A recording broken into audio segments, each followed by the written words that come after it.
I think you all sort of know that the announcement about Broadway not happening until next year now. And so I think it's probably pretty unlikely that we'll be able to get back to the libraries this year. I am sort of looking to see if there's a possibility of doing some sort of physically distant readings together, maybe in some park or something. And so I'll keep you posted on that. But until then, we're going to be doing the readings here. And so we're doing Tymon of Athens today. And on Saturday, we'll be doing at 1 o'clock, since it's July 4th. We'll start off with reading the Declaration of Independence. And then we will read A Comedy of Errors. So that's, for some reason, that just seemed to me an appropriate Shakespeare play to read on Independence Day.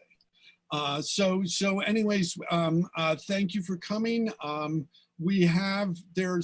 still waiting for, I think Jennifer is not here yet, and I know Eleanor will be joining later.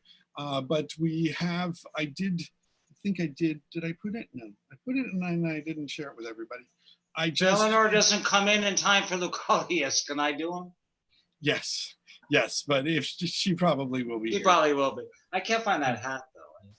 Yeah. It's just fun. Yeah, it is. Well, are hotels in New York City open? Hi, Jackie. I do not know. Yes, some are. I was wondering if we would have an influx of tourists, like people just driving in or coming in by boats or something. Boy, we're a small cast. Crazy, you must know? be tripling. Well, there's a couple more of us, as I say, coming. But I remember I did this when I cast this with a cast, I think 12. I just started giving all the lords and friends who were named 1, 2, because he didn't take any time to name anybody. Yeah. Friends and lords and 1, 2, 3, 4, 5.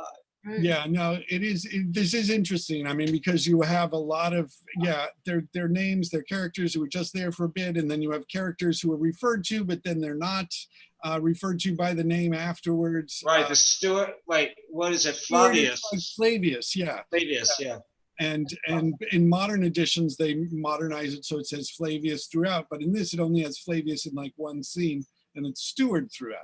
But that's the character. So anyways, I'm going to... question. In other words, the Puck Press, it's not you who put this together? You got it from somewhere else? No, I put it together. The Puck Press is me. Yeah. Well, that's why I wanted to ask you, where did you see Flavius and Stewart were separated? Or had you decided to do that?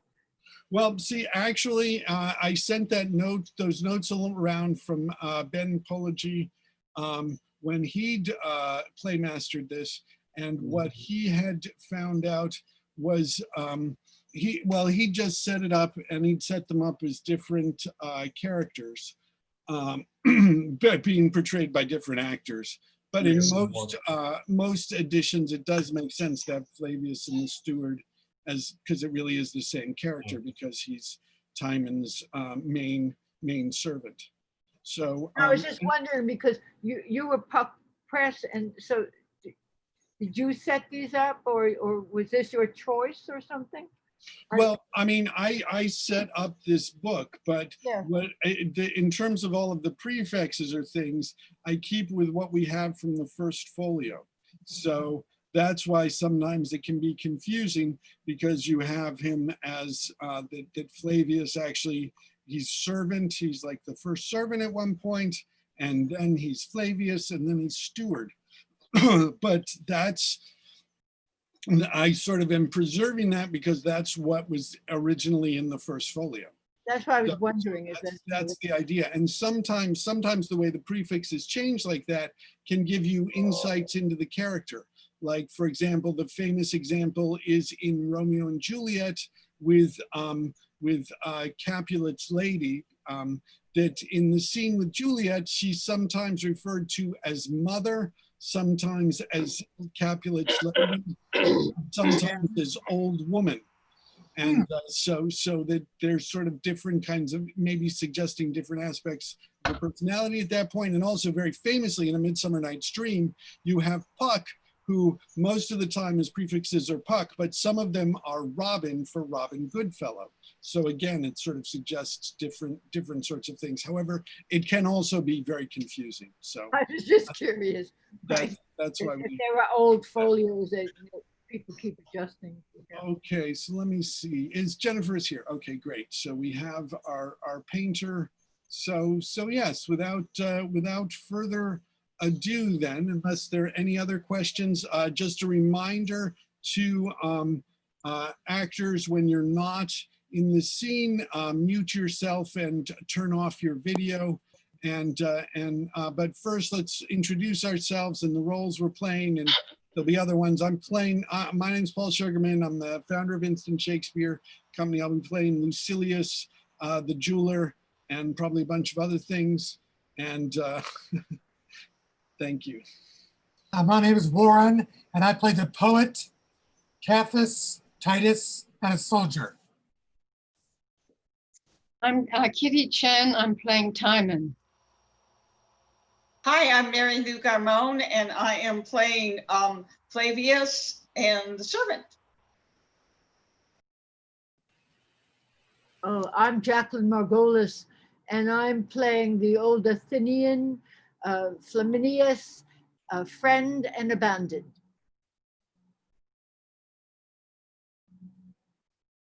Hello, I'm Mona, and I'm playing Servilius, Bandit number 2, and the Messenger. Hi, I'm Jennifer Finger. I'm playing the painter and the fool.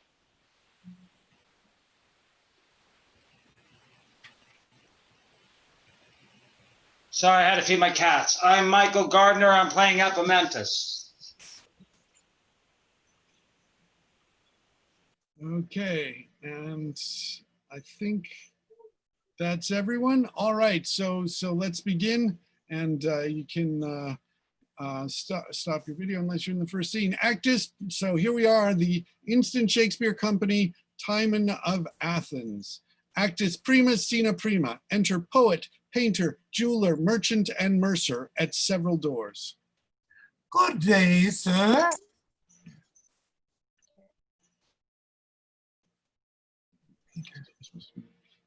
Jennifer?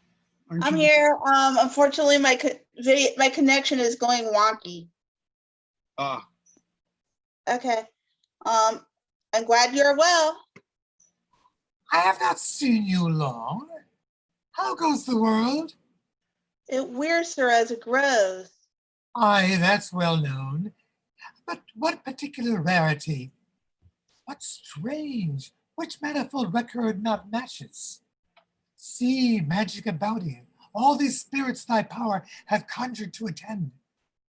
I know the merchant. I know them both. The other's a jeweler. Merchant.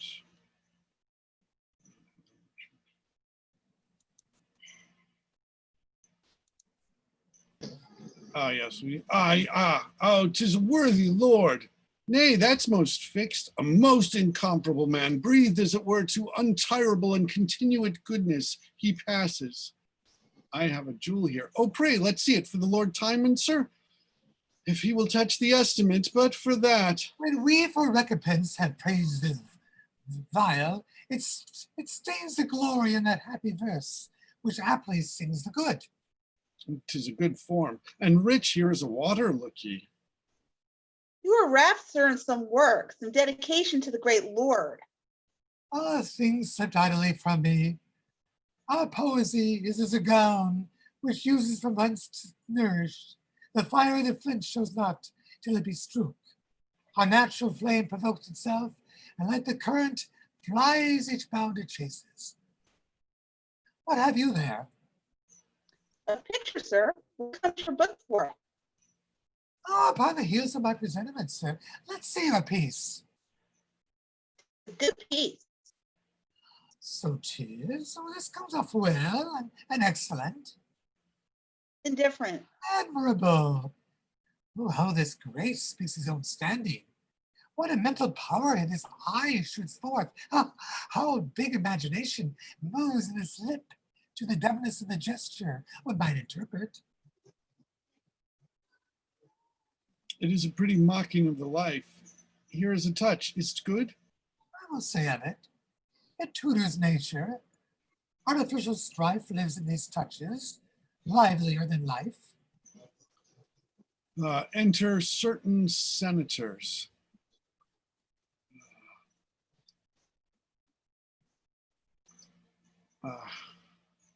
Painter, How Oh, this sorry. lord is followed.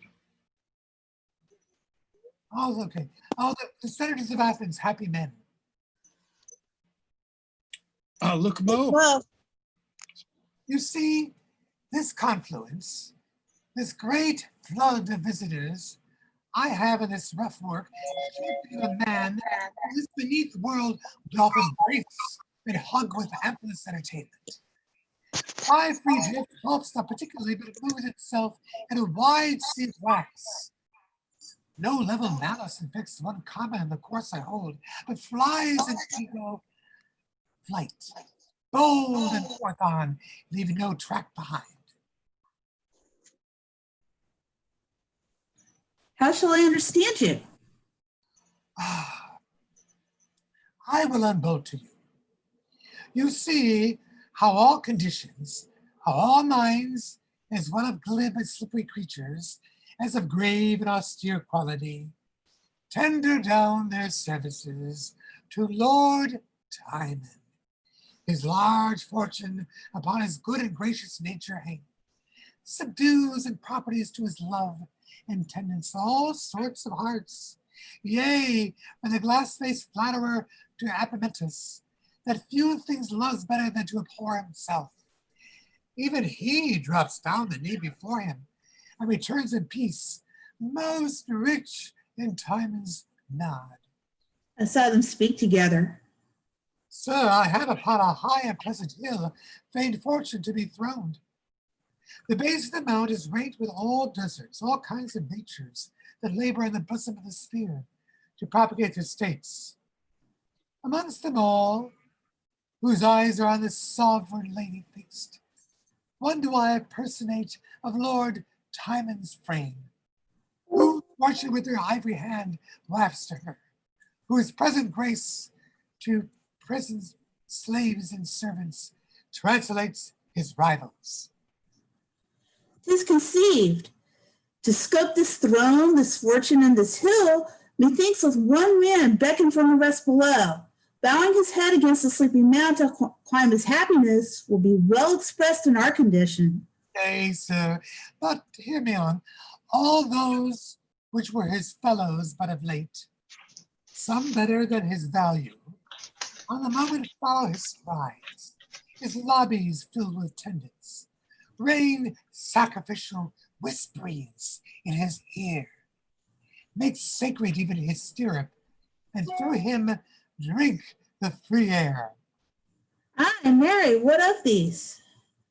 When fortune in her shift and change of mood spurs down her late beloved, all his dependents which labored after him to the mountain's top, even on their knees and hand, let him sit down, not one accompanying his declining foot.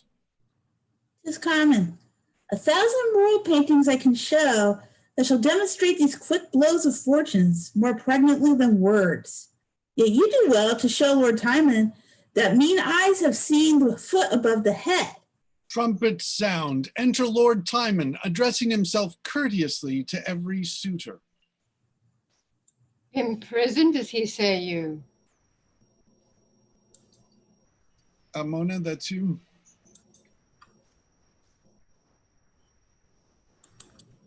Aye, my good lord, 5 talents is his debt, his means most short, his creditors most strait. Your honorable letter he desires to those To that those have shut him up, which failing periods his comfort. Noble Ventidius, well, I am not of that feather to shake off my friend when he must need me. I do know him a gentleman that well deserves the help, which he shall have. I'll pay the debt and free him. Your lordship ever binds him. Commend me to him. I will send his ransom. and being enfranchised, bid him come to me. 'Tis not enough to help the feeble up, but to support him after. Fare you well. All happiness to your honor. Exit. Enter an old Athenian. Lord Timon, hear me speak. Freely, good father. Thou hast a servant named Lucilius. I have so. What of him? O most noble Timon, call the man before thee. Attends he here or no? Lucilius? Here at your lordship's service. This fellow here, Lord Timon, this thy creature, by night frequents my house.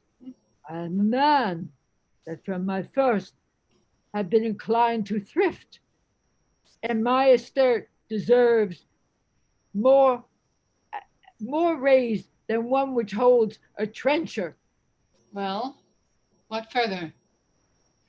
One only daughter have I, no kin else, on whom I may confer what I have got. The maid is fair, of the youngest for a bride, and I have bred her at my dearest cost, in qualities of the best. This man of thine attempts her love. I pray thee, noble lord, join with me to forbid him her resort. Myself have spoken vain. The man is honest. Therefore he will be Timon. His honesty rewards him in self. It must not bear my daughter. Does she love him? Oh, she is young and apt. Our own present passions do instruct us what levities in youth. Love you the maid? Aye, my good lord, and she accepts of it. If in her marriage my consent is missing, I call the gods to witness I would choose mine heir from forth the beggars of the world and dispose her all. How shall she be endowed if she be mated with an equal husband? 3 talents on the present, in future all. This gentleman of mine hath served me long. To build his fortune I will strain a little, for 'tis a bond in men. Give him thy daughter. What you bestow in him I'll counterpoise and make him weigh with her. Most noble lord, pawn me to this your honor. She is his. My hand to thee, mine honor on my promise. Humbly I thank your lordship. Never may that state or fortune fall into my keeping, which is not owed to you. Save my labor, and long live your lordship. I thank you. You shall hear from me anon. Oh, go not away. What have you there, my friend? A piece of painting, which I do beseech your lordship to accept. Painting is welcome. The painting is almost the natural man. For since dishonor traffics with man's nature, he is but outside. These penciled figures are even such as they give out. I like your work, and you shall find I like it. Wait attendance till you hear further from me. The gods preserve ye. Well, fare you, gentlemen. Give me your hand. We must needs dine together. Sir, your jewel hath suffered under praise. What, my lord, dispraise? A mere society of commendations. If I should pay you for it as 'tis extolled, it would unclume me quite. Oh, my lord, 'tis rated as those which sell would give. But you well know things of like value, differing in the owners, are prized by their masters. Believe it, dear lord, you mend the jewel by wearing it. Well mocked. Enter Apemantus. No, my good lord, he speaks the common tongue which all men speak with him. Look who comes here. Will you be chid? We'll bear with your worship. He'll spare none. Good morrow to thee, gentle Apemantus. Oh, till I be gentle, stay thou for thy good morrow, when thou art Timon's dog, and these knaves honest. Why dost thou call them knaves? Thou knowest them not? Are they not Athenians? Yes. Then I repent not. You know me, Apemantus? Thou knowest I do. I call thee by thy name. Thou art proud, Apemantus. Of nothing so much as that I am not like Tymon. Whither art going? to knock out an honest Athenian's brains. That's a deed thou'lt die for. Right, if doing nothing be death by the law.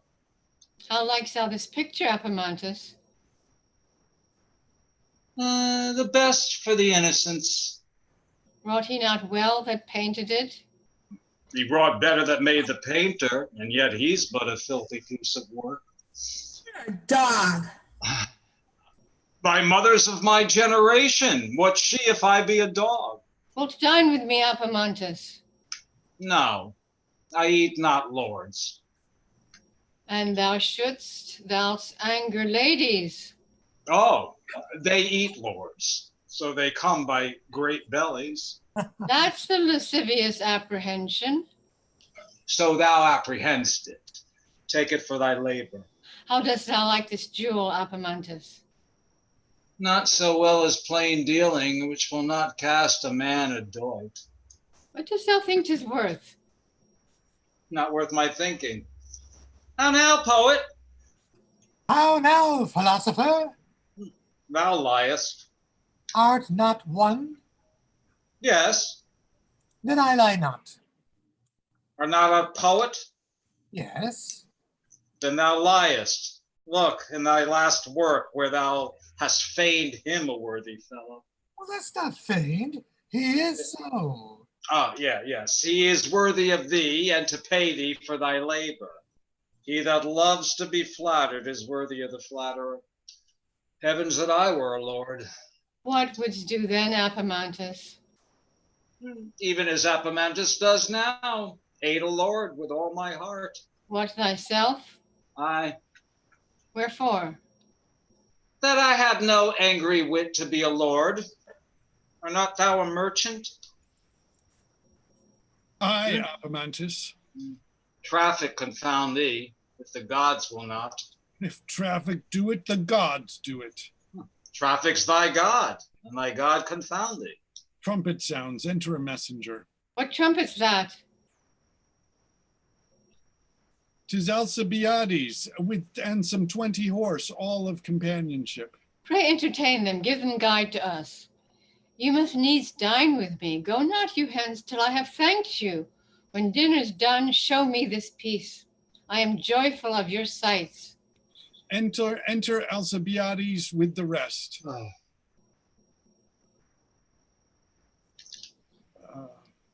Most welcome, sir.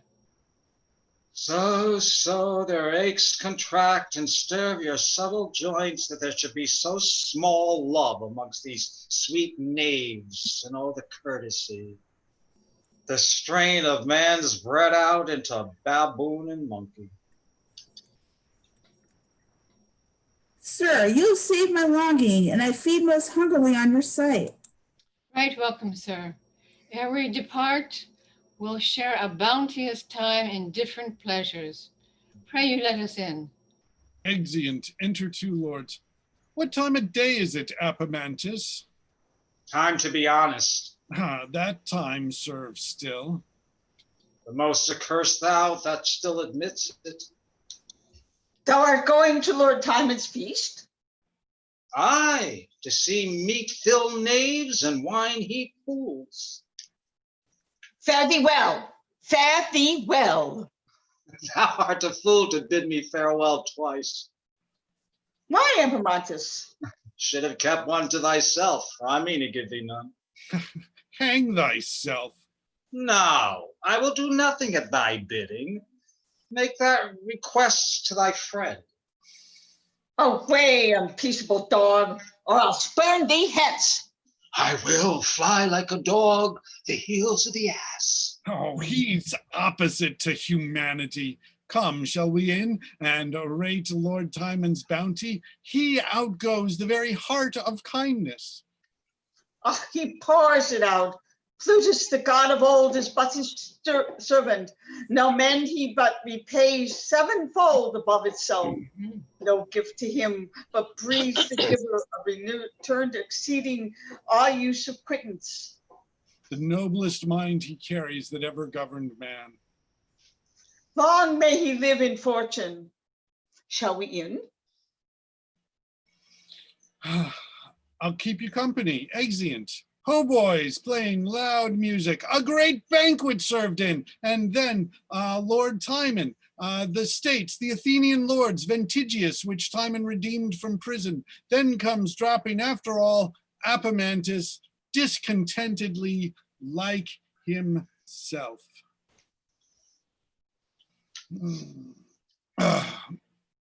Most honored Tymon, it hath pleased the gods to remember my father's age and call him to long peace. He is gone happy and has left me rich.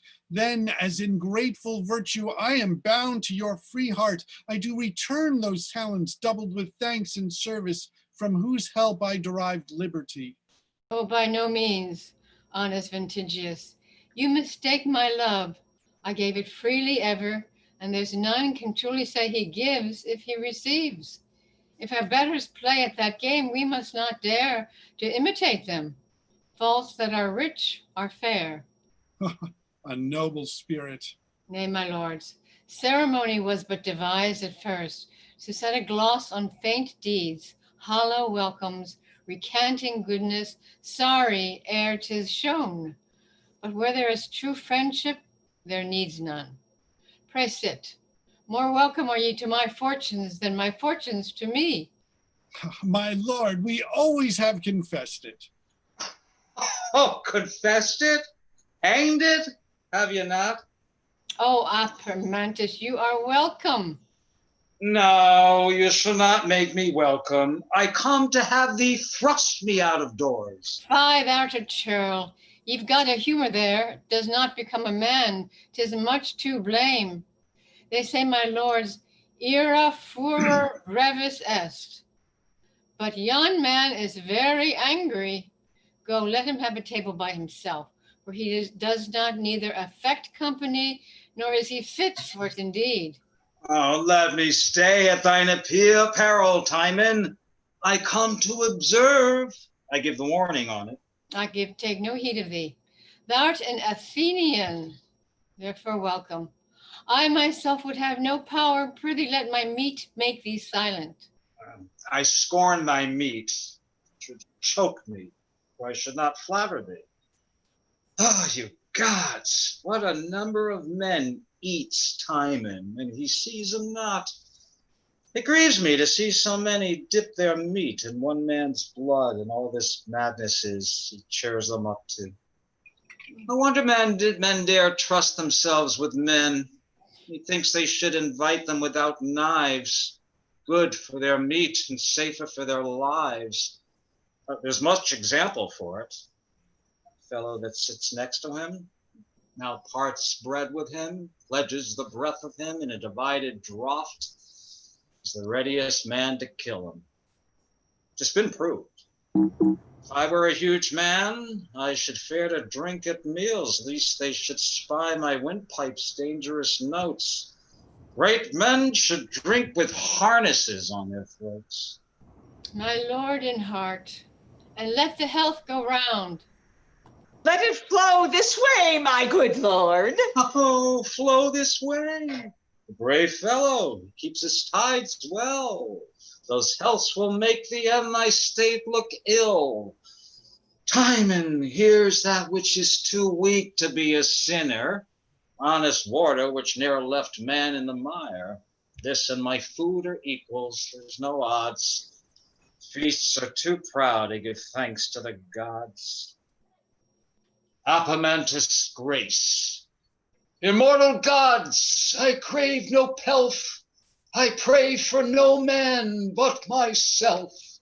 Grant I may never prove so fond to trust a man in his oath or bond, or a harlot for her weeping, or a dog that seems a-sleeping, or a keeper with my freedom, or my friends if I should ever meet 'em.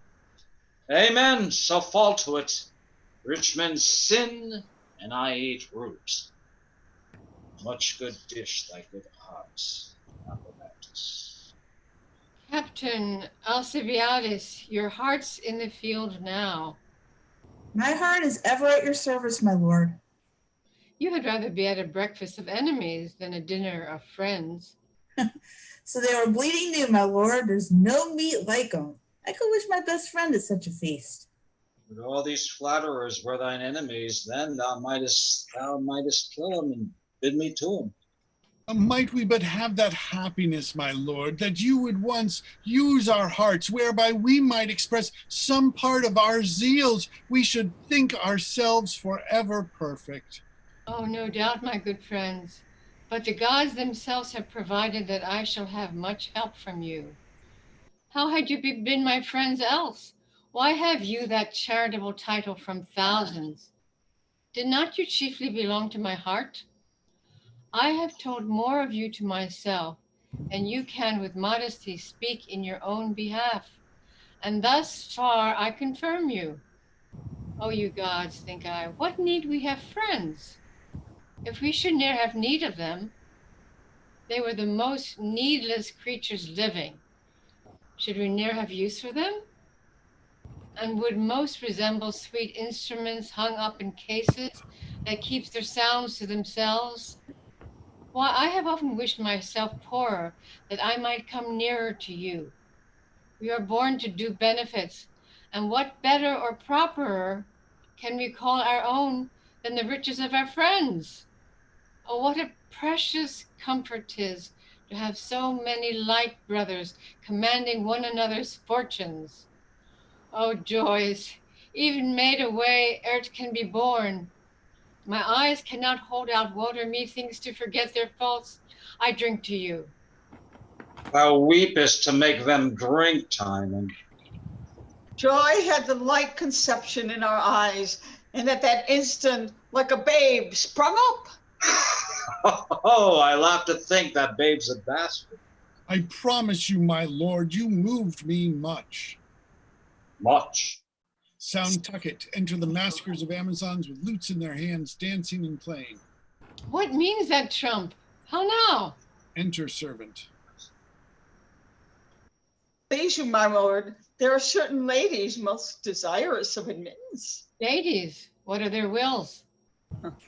They come with them a forerunner, my lord, which bears that office to signify their pleasures. I pray that let them be admitted. Enter Cupid with the mask of ladies.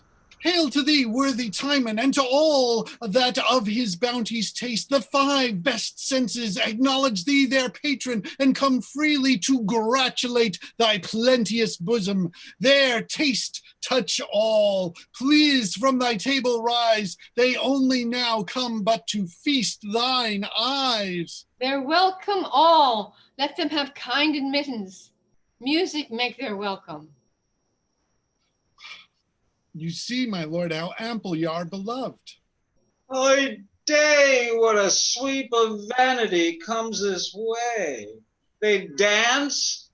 They are mad women, like madness is the glory of this life. As this pomp shows to a little oil and root, we make ourselves fools to disport ourselves, spend our flatteries to drink those men upon whose age we voided up again, with poisonous spite and envy. Who lives that's not depraved or depraves? Who dies that bears not one spurn to their graves of their friends' gift?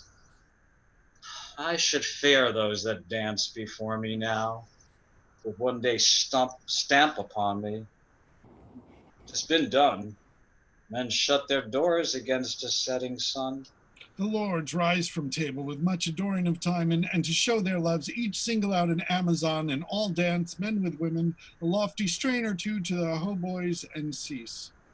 You have done our pleasures much grace, fair ladies. Set a fair fashion on our entertainment, which was not half so beautiful and kind. You have added worth unto it, and luster, and entertained me with mine own device. I am to thank you for it. My lord, you take us even at the best. Faith for the worst is filthy, and would not hold taking, I doubt. Ladies, there is an idle banquet attends you. Please you to dispose yourselves. Most thankfully, my lord. Flavius, My lord. the little casket, bring me hither. Yes, my lord. More jewels yet? There is no crossing him in his humor. Else I should tell him, well, in faith I should. When all's spent, he'll be crossed then, as he could. Oh, 'tis pity Bounty had no eye behind. This man might ne'er be wretched for his mind. Exit. Where be our men? Here, my lord, in readiness. Our Our horses? horses. Oh, my friends, I have one word to say to you. Look you, my good Lord.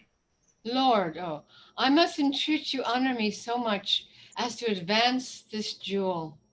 Accept it and wear it, kind my lord. Oh, I am so far already in your gifts.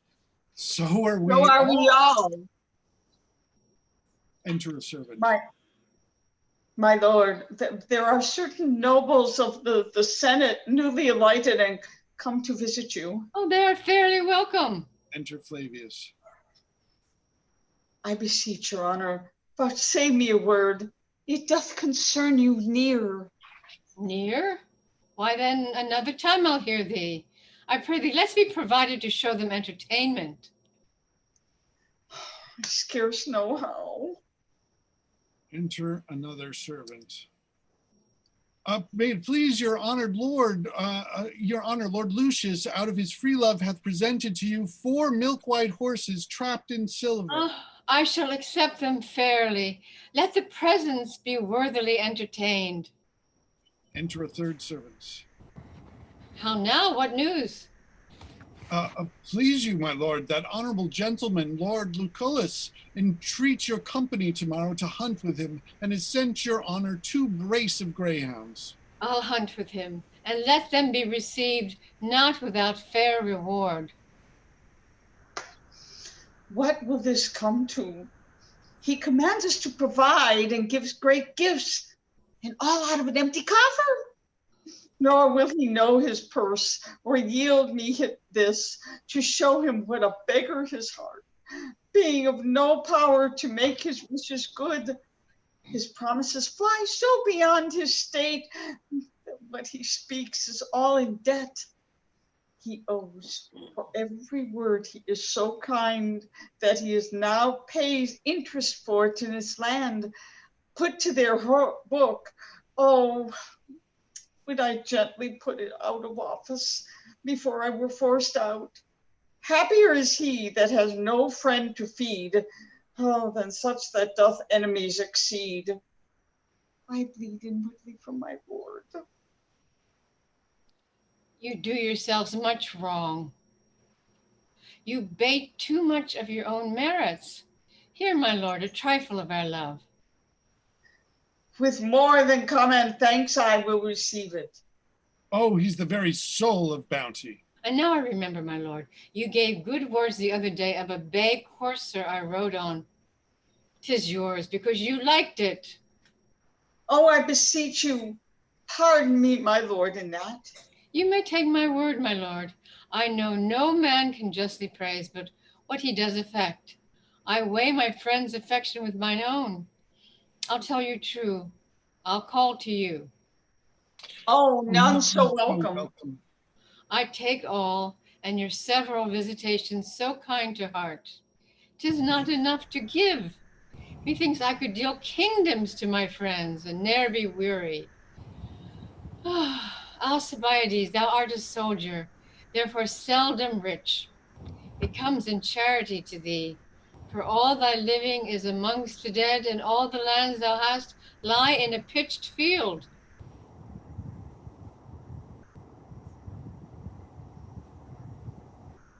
Alcibiades. I defiled land, my lord. Oh, sorry. I defile land, my lord.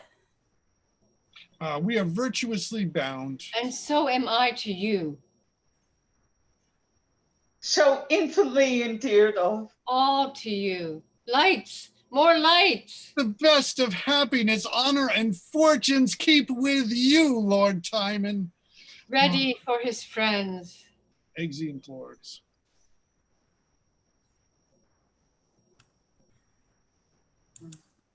What a coil's here, serving of becks and jutting out of bums. I doubt whether their legs be worth the sums that are given for him. Friendships full of dregs. Methinks false hearts should never have sound legs. Thus honest fools lay out their wealth on curtsies. Now, Apermontus, if thou wert not sullen, I would be good to thee. No, I'll nothing for it. I should be bribed too. There'd be none left to rail upon thee. And then thou would sin the faster. Thou givest so long, Tymon. I fear me thou wilt give away thyself and paper shortly. What needs these feasts, pomps, and vain glories? Nay, and you begin to rail on society once. I am sworn not to give regard to you. Farewell, and come with better music. So, thou wilt not hear me now, thou shalt not then. I'll lock thee high heaven from thee. Oh, that men's ears should be to counsel death, but not to flattery. Exit. Enter a senator.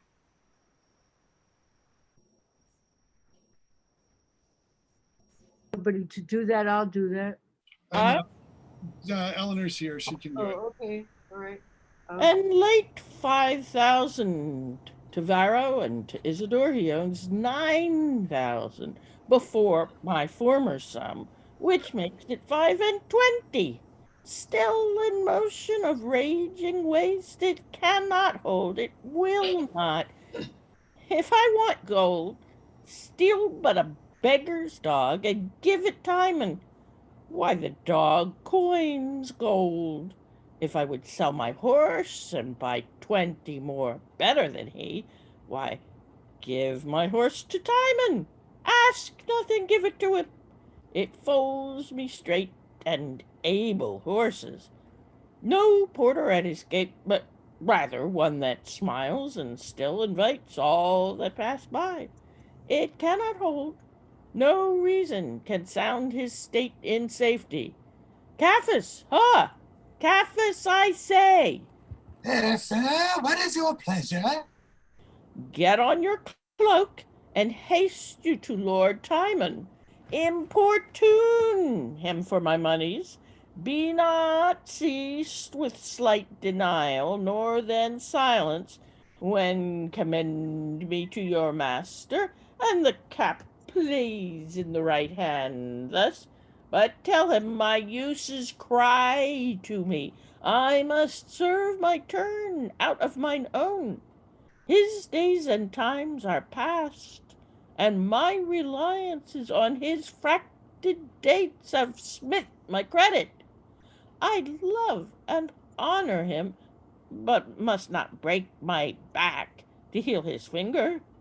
Immediate are my needs, and my relief must not be tossed and turned to me in words, but find supply immediate.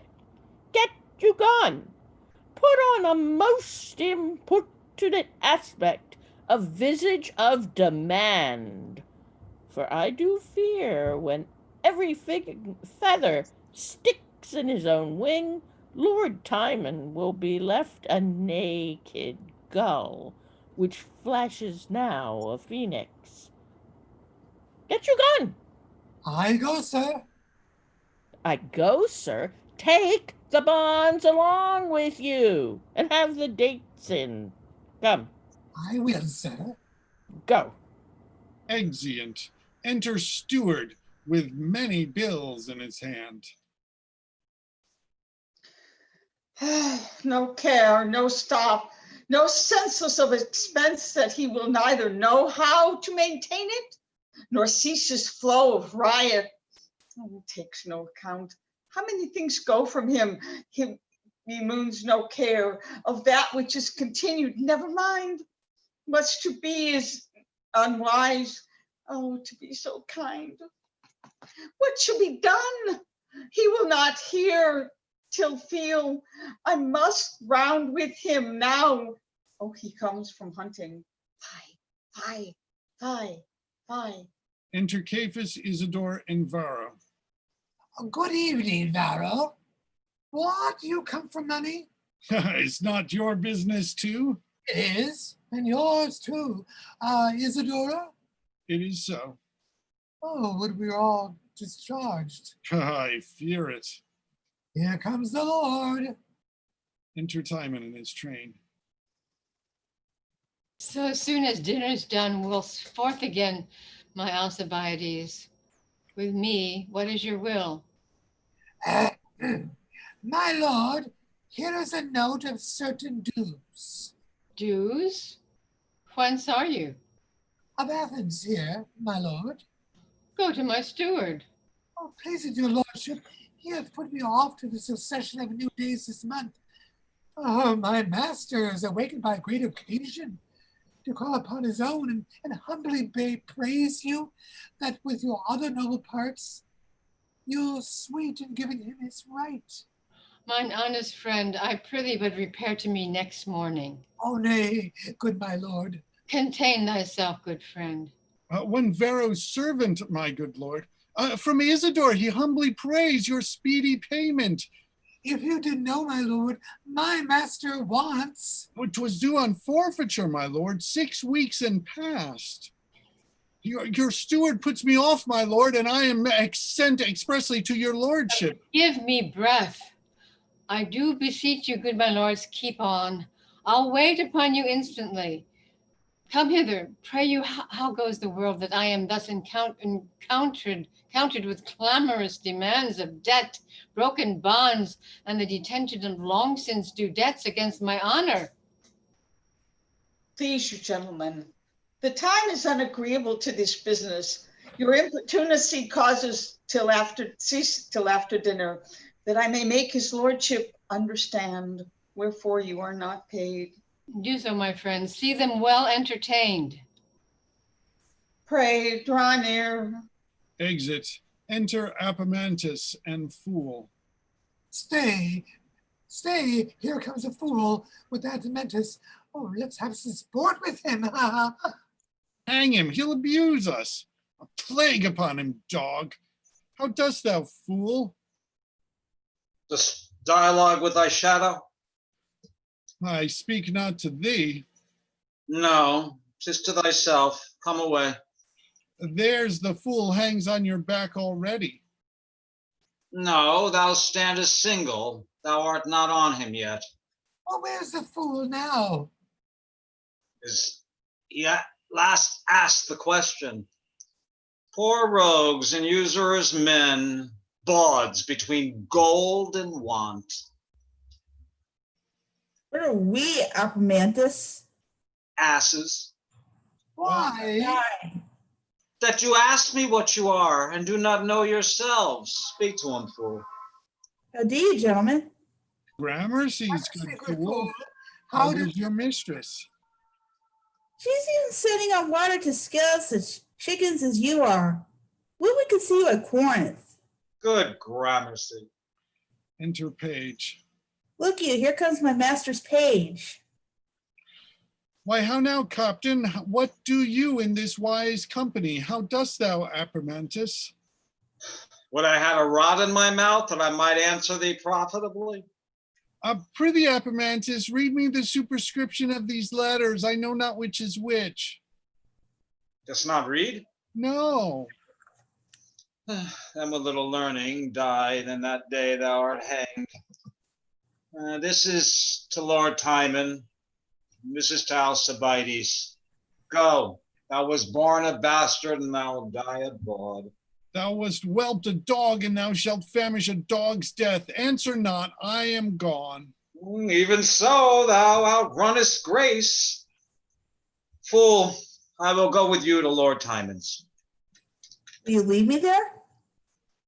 If Tymon stay at home, you three serve these usurers?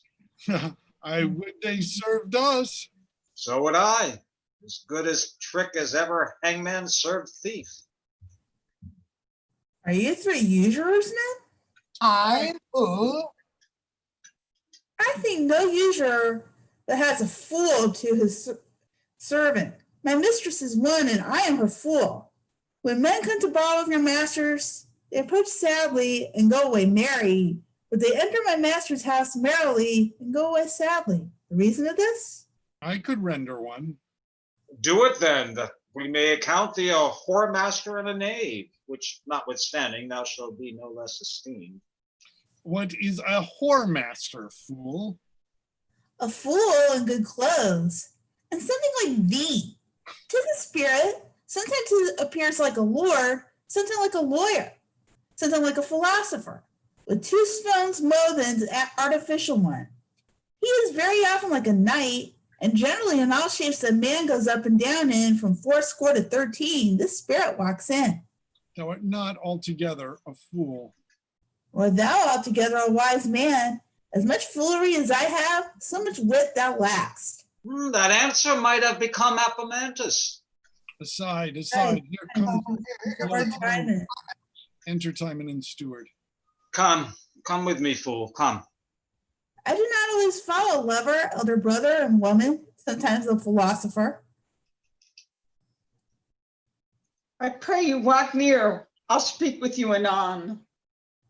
Exeunt.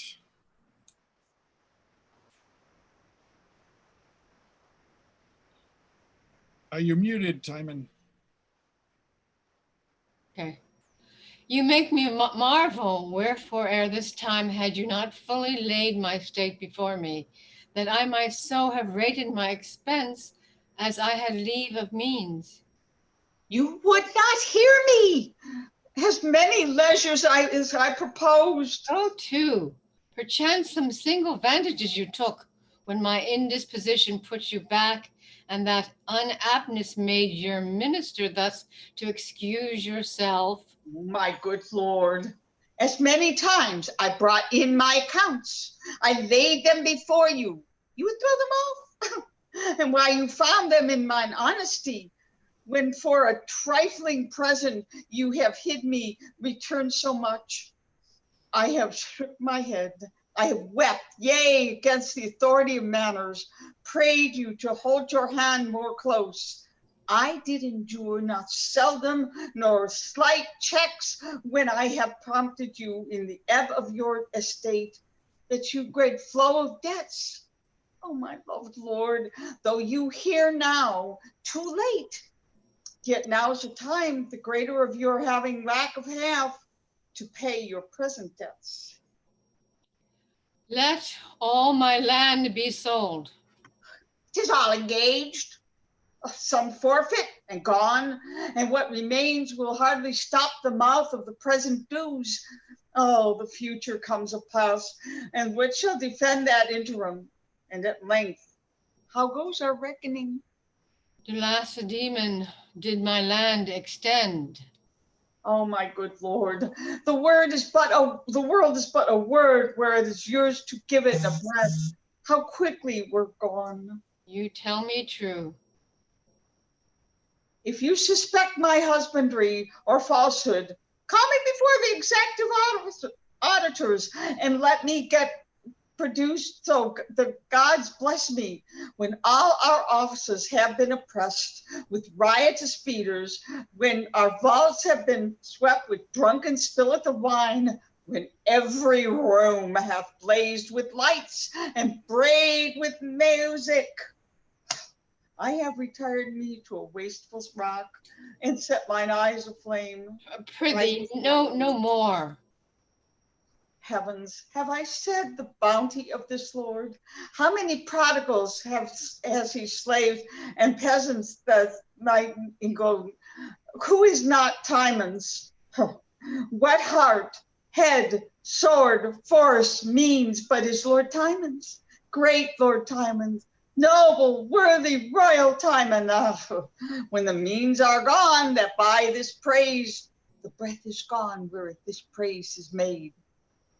Feast won, fast lost.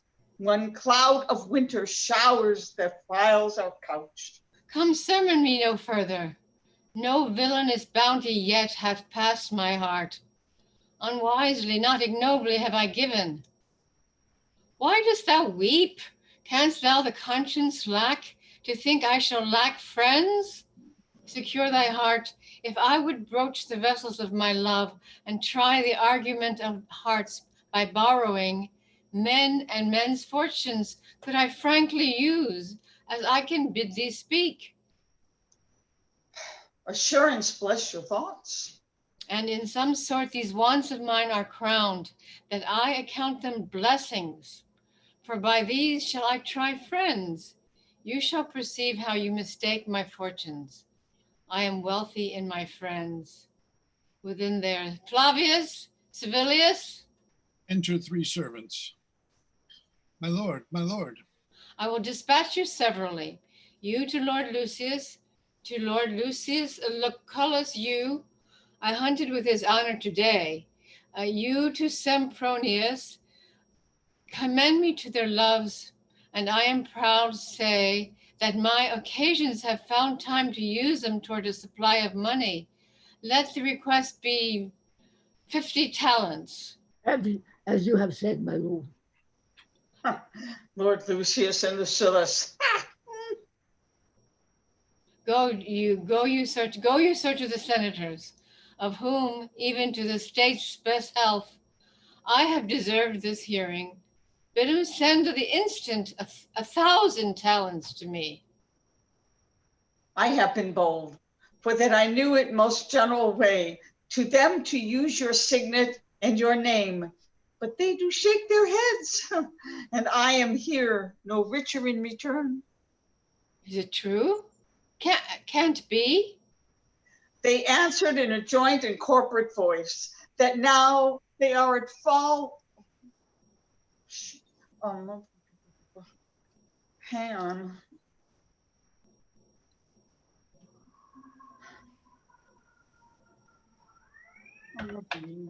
I'm sorry if it flipped.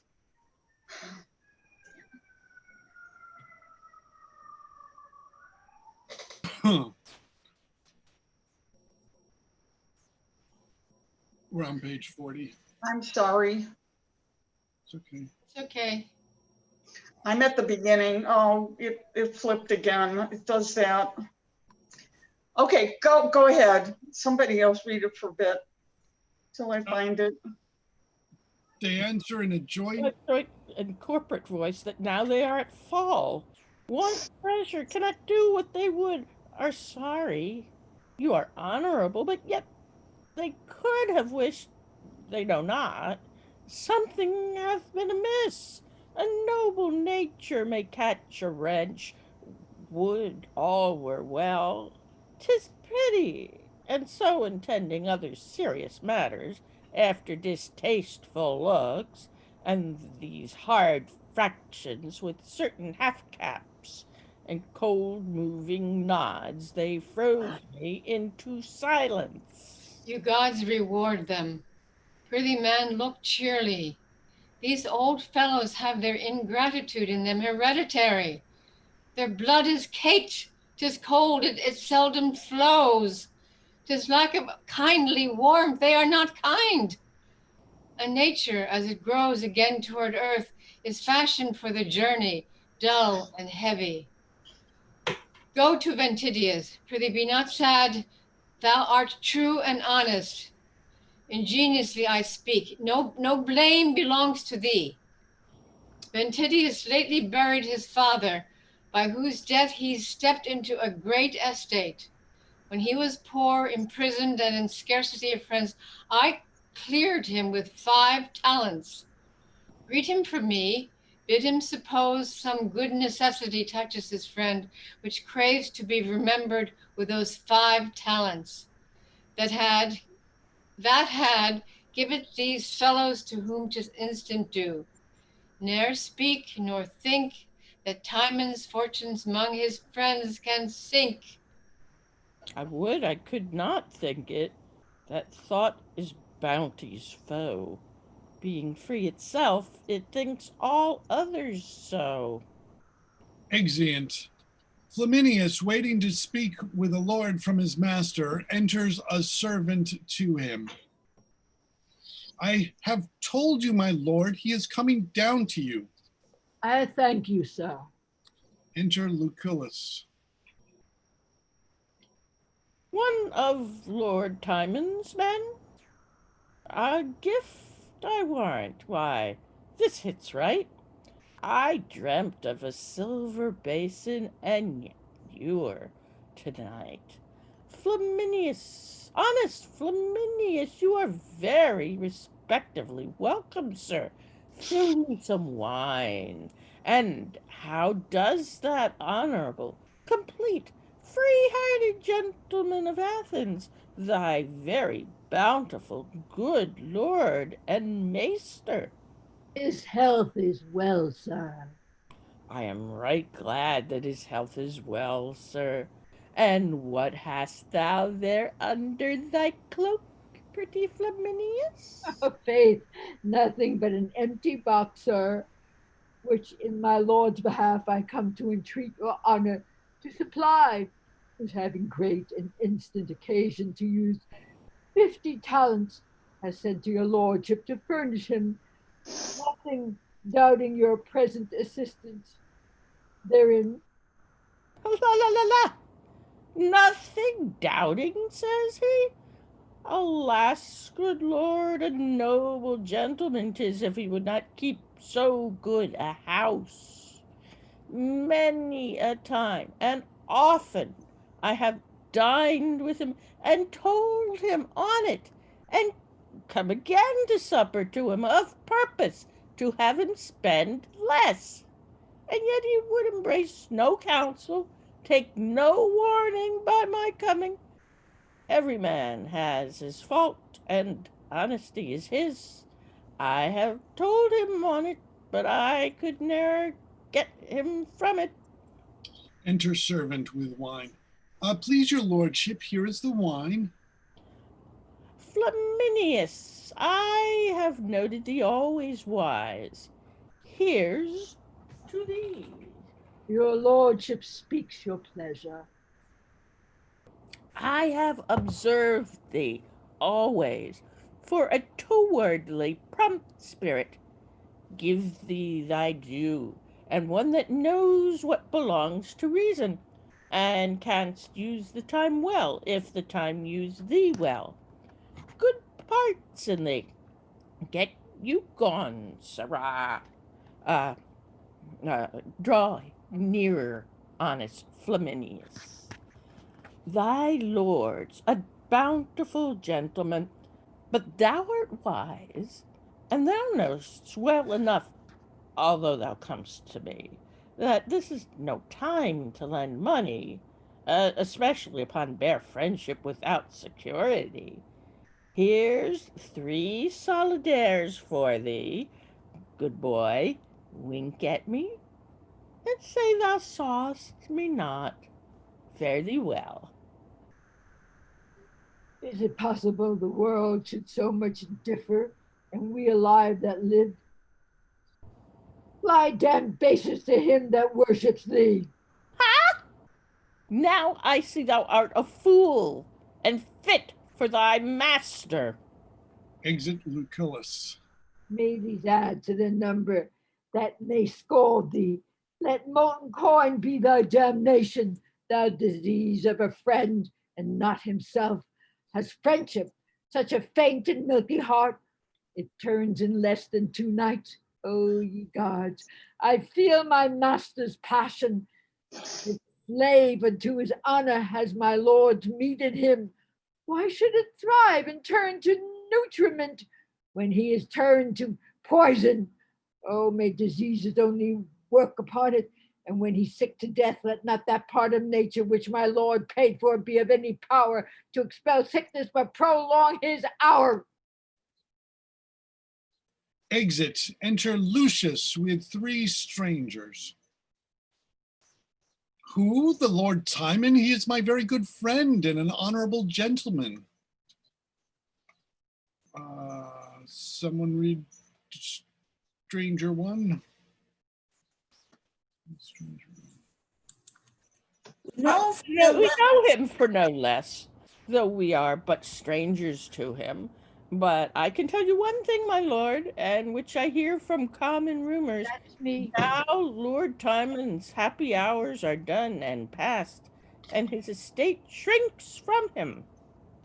Oh, fly, no, do not believe. He cannot want for money.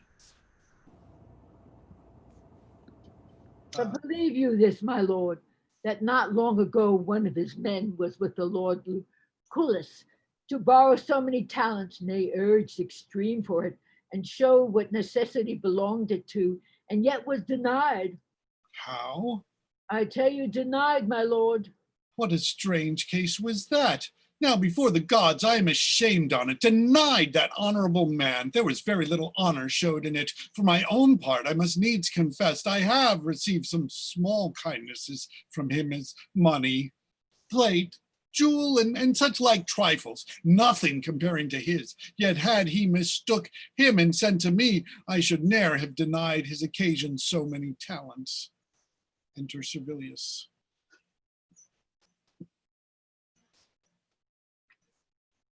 You have no Servilius? No, why don't you read that? Oh, see my good hap yonders, my lord. I have sweat to see his honor, my honored lord. Servilius, you are kindly met, sir. Fare thee well. Commend me to thy honorable, virtuous lord, my very exquisite friend. May it please your honor, my lord has sent. What hath he sent? I am so much endeared to that lord. He's ever sending. How shall I thank him, thinkst thou? And what has he sent now? Has only sent his present occasion now, my lord, requesting your lordship to supply his infant youth with so many talents. I know his lordship is but merry with me. He cannot want 5,500 talents.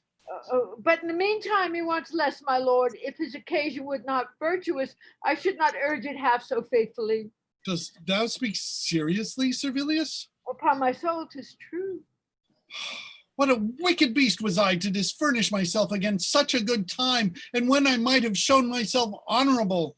How unluckily it happened that I should purchase the day before for a little part and undo a great deal of honor. Servilius, now before the gods, I am not able to do, the more beast I say.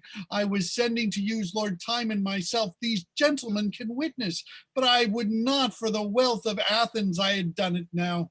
Oh, commend me bountifully to his good lordship, and I hope his honor will conceive the fairest of me, because I have no power to be kind, and tell him this from me.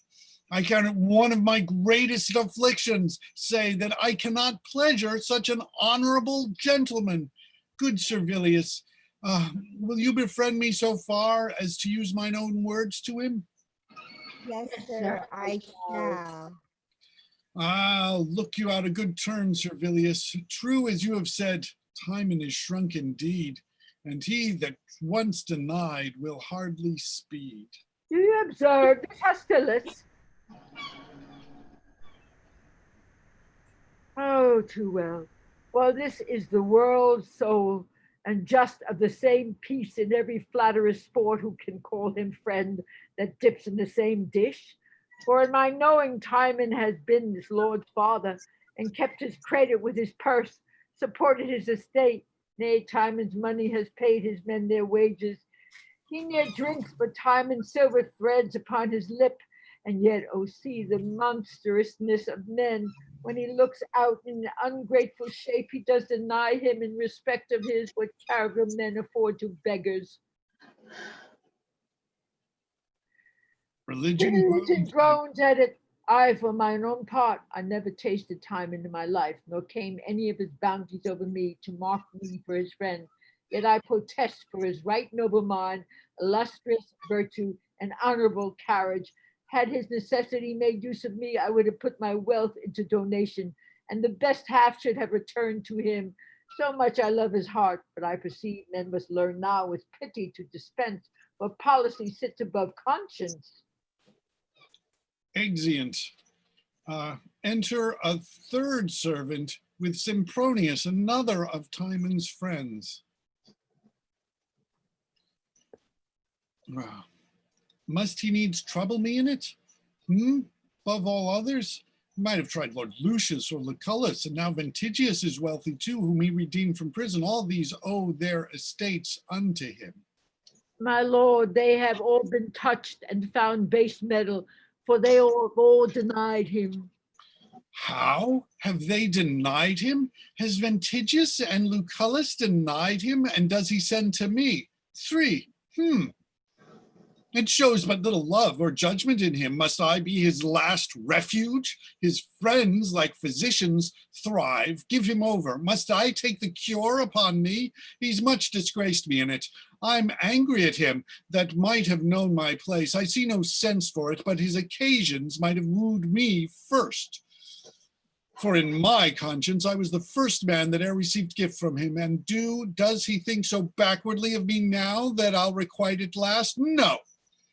So it may prove an argument of laughter to the rest, and amongst the lords be thought a fool. I'd rather than the worth of thrice that some had sent to me first, but for my mind's sake, I'd such a courage to do him good. But now return, and with their faint reply this answer join. Who bates my honor shall not know my coin. Exit. Excellent. Your lordship's a goodly villain. The devil know not what he did, what he made man politic. He crossed himself by it, and I cannot think but in the end the villainies of man will set him clear. How faintly this lord strives to appear foul, takes virtuous copies to be wicked, like those that under hot ardent zeal would set whole realms on fire. Of such a nature is his polite love. This was my lord's best hope. Now all are fled, save only the gods. Now his friends are dead. Doors that were once near acquainted with their wards, many a bounteous year must be employed now to guard sure their master. And this is all a liberal course allows. Who cannot keep his wealth must keep his house. Exit. Enter Varro's men, needing other. All Tymon's creditors wait for his coming out. Then enter Lucius and Hortensius. Oh, well met, good morrow, Titus and Hortensius. Good like to you, kind Varro. Lucius, what do we meet together? Aye, and I think one business does command us all, for mine is money. So is theirs, and ours. Enter Philotus, and Sir Philotus too. Good day at once. Welcome, good brother. What do you think the hour? Laboring for 9. So much? Is not my lord seen yet? Not yet. I wonder on it. He was wont to shine at 7. Aye, but the days are wax shorter with him. You must consider that a prodigal course is like the sun's, but not like his recoverable, I fear. 'Tis deepest winter in Lord Tymon's purse, that is. One may reach deep enough and yet find little. I am of your fear for that. I'll show you how to observe a strange event. Your lord sends now for money, Most true he does. and he wears jewels now of Timon's guilt, for which I wait for money. It is against my heart. Mark how strange it shows Tymon in this should pay more than he owes, and even as if your lord should wear rich jewels and send for money for him. I'm weary of this charge that gods can witness. I know my lord hath spent of Tymon's wealth, and now ingratitude makes it worse than stealth. Guess mine's 3,000 crowns. What's yours? 5,000 mine. 'Tis much deep, and it should be seen by the sum. Your master's confidence was above mine, else surely his had equaled. Enter Flaminius. One of Lord Tymon's men. Oh, Flaminius, sir, a word. Pray, is my lord ready to come forth? No, indeed he is not. We attend his lordship. Pray signify so much. I need not tell him that. He knows you are too diligent. Enter steward in a cloak muffled. Ha! Is not that his steward muffled so? Hey, he goes away in a cloud. Call him. You hear, sir? By your leave, sir. Steward, are you back? Have you found your place? Steward? Where are we? Page 53. Okay, but I don't have the pages. What do you ask of me, my friend? We wait for certain money here, sir. Aye, if money were as certain as you're waiting, 'twere sure enough. Why then preferred you not your sums and bills when your false masters eat my lord's meat? Then they could smile and fawn upon his debts and take down the interest into their gluttonous maws. You do yourselves but wrong to stir me up. Let me pass quietly. Believe that my lord and I have made an end. I have no more to reckon, he to spend. Aye, but this answer will not serve. If 'twill not serve, 'tis not so base as you, for you serve knaves. How? What, does his cashiered worship mutter? No matter what, he's poor, and that's revenge enough. Who can speak broader than he that has no house to put his head in? Such may rail against great buildings. Enter Servilius. Oh, here's Servilius. Now we shall know some answer. If I might beseech you, gentlemen, to repay some other hour, I should derive much from it. Partake of my soul, my lord leans wondrously to discontent. His comfortable temper has forsook him. He's much out of health and keeps his chamber. Many do keep their chambers, are not sick, and if it be so far beyond his health, methinks he should the sooner pay his debts and make a clear way to the gods. Good gods. We cannot take this for answer, sir. Servilius, help my lord, my lord, my lord. Enter Tymon in a rage. Okay. What are my dares opposed against my passage? Where's What Tymon? are my doors opposed against my passage? Have I been ever free? And must my house be my retentive enemy, my jail? The place which I have feasted, does it now, like all mankind, show me an iron heart? Put in now, Titus. My lord, here is my bill. Here's mine, and mine, my lord, and ours, my lord. All our bills. Knock me down with them. Cleave me to the girdle. Alas, my lord. Cut my heart in sums. Mine, 50 talents. Tell out my blood. 5,000 crowns. 5,000 drops pays that. What yours? And yours? My lord, my lord. Tear me, take me, and the gods fall upon you. Thanks at Tymon. Faith, I perceive our masters may throw their caps at their money. These debts may well be called desperate ones, for a madman owes them. They have even put my breath from me, the slaves, creditors, devils. Mary Lou, have you been able to find where we're at? We're in Act 3, Scene 4. I'm so sorry. It's all right. Don't, I'm sorry. Don't get I upset feel about it. bad. You want me to read the steward?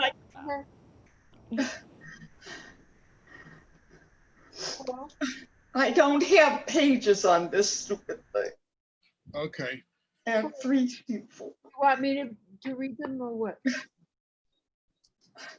I don't know where we are. What page? We're on page 55 now?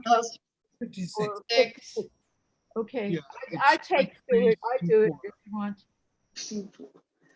Time gives me a line. They have taken my breath from me, the slaves. My dear Lord, What if it should be so? my Lord, I'll have it so. My steward, hear my Lord. so fitly, go bid all my friends again. Lucilius, Lucilius, and Sempronius Uloxor, I'll once more feast the rascals. Oh, my Lord, you only speak from your disastrous soul. There's not so much left to furnish out a moderate table. Be it not in thy care. Go, I charge thee, invite them all. Let in the tide of knaves once more. My cook and I'll provide. Exeunt. Let's just take our mid-play break right now. We're right here, and just so that we can get back on track as to where we are. It's like it's just starting with 3-5, so it's 8:53 now. So at 8:58, we will resume Okay. and do that. So we're So going to start with scene 4. We're going Uh, to start with Act 3, scene 4. Act 3, Scene 5. We just got through Act 3. Fine, got it. I'm so sorry. I'm sorry. I mean, these are the things. Dealing with technology can be very frustrating, but just don't don't get upset on it. Let me just there also, while we're doing this, where did I put it? There are other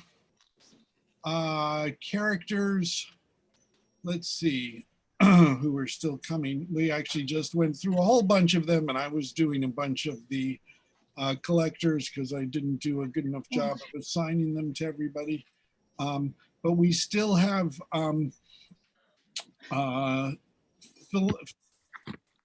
Phrynia and Timandra. Let's see, Jackie, why don't you do Phrynia? Where is she coming up? You know? It's actually, let me just see where we're at with that.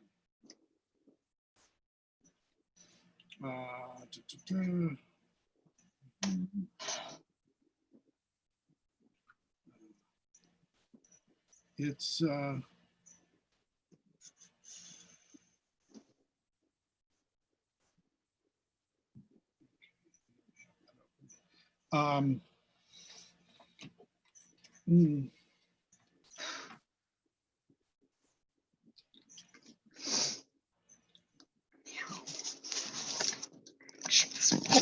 they come along with Alcibiades, I believe, with the yeah, it's on page 74. What? 74? 74 is Phrynia and Timandra. And yeah, and let's see what are some other ones we need to.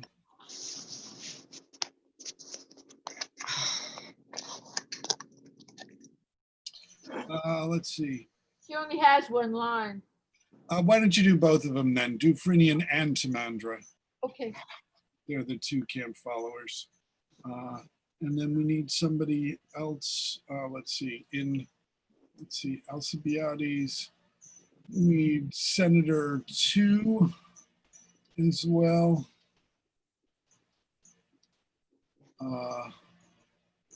So if somebody wants to. I'll do Senator 2. Okay. Great. And, yeah, she's good. Yeah, I'll do it. All righty. Do you have one? Is somebody doing one? Are you doing one or? Oh, I guess, well, I guess Eleanor's gone. Eleanor, are you gone? Yeah, Eleanor's gone. Okay, I guess I'll do. But you want me to do one? I don't care. What do you want? Yeah, why don't you do one and I'll do 2 then. Okay. And then, yeah. So, okay, so let's see, what are some of the other things that I've got coming up?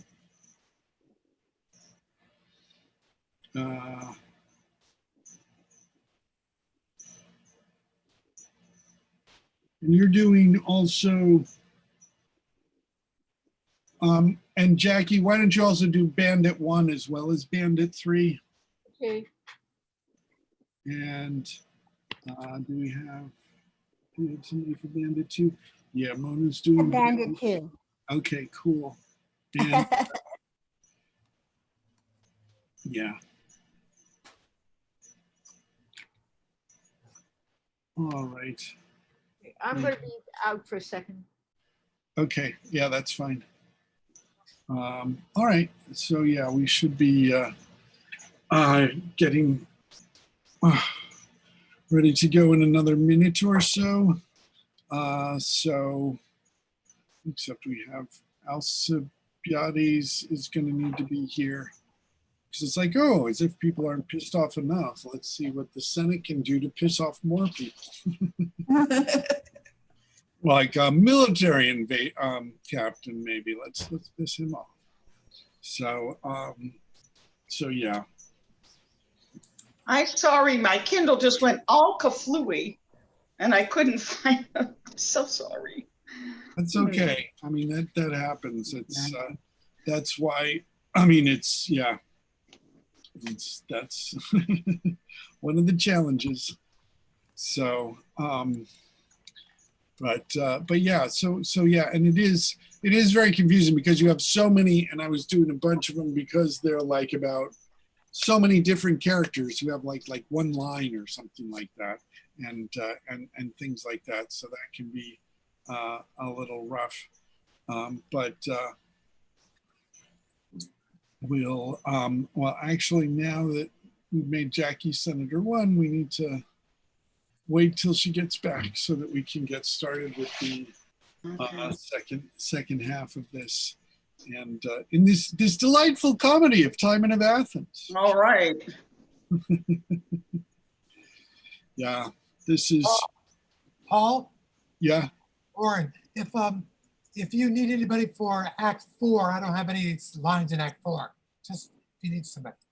Okay, let me see. Where's the? We got Act 4. I will. You just call it off. Let's see. It's mostly. Yeah, it's a lot of that is mostly sort of Timon and Apermantus. There's a lot of it in Alcibiades, but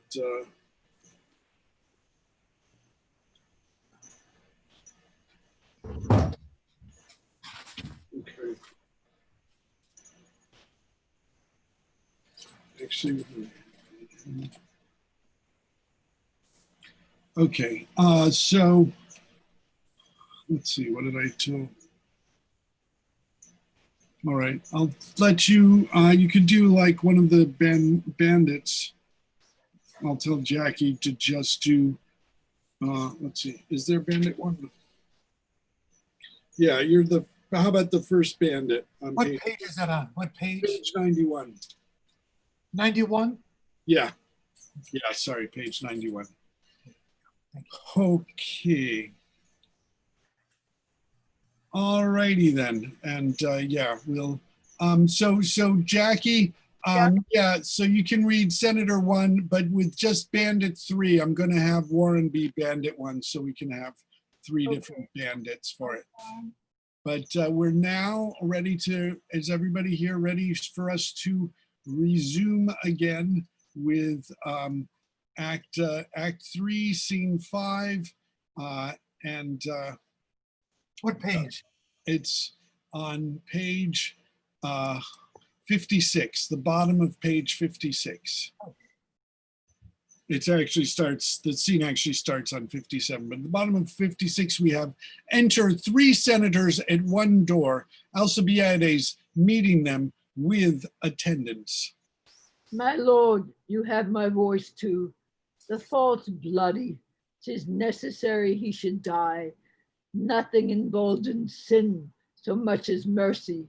Most true, the law shall bruise him. Spare health and compassion to the Senate. No, Captain.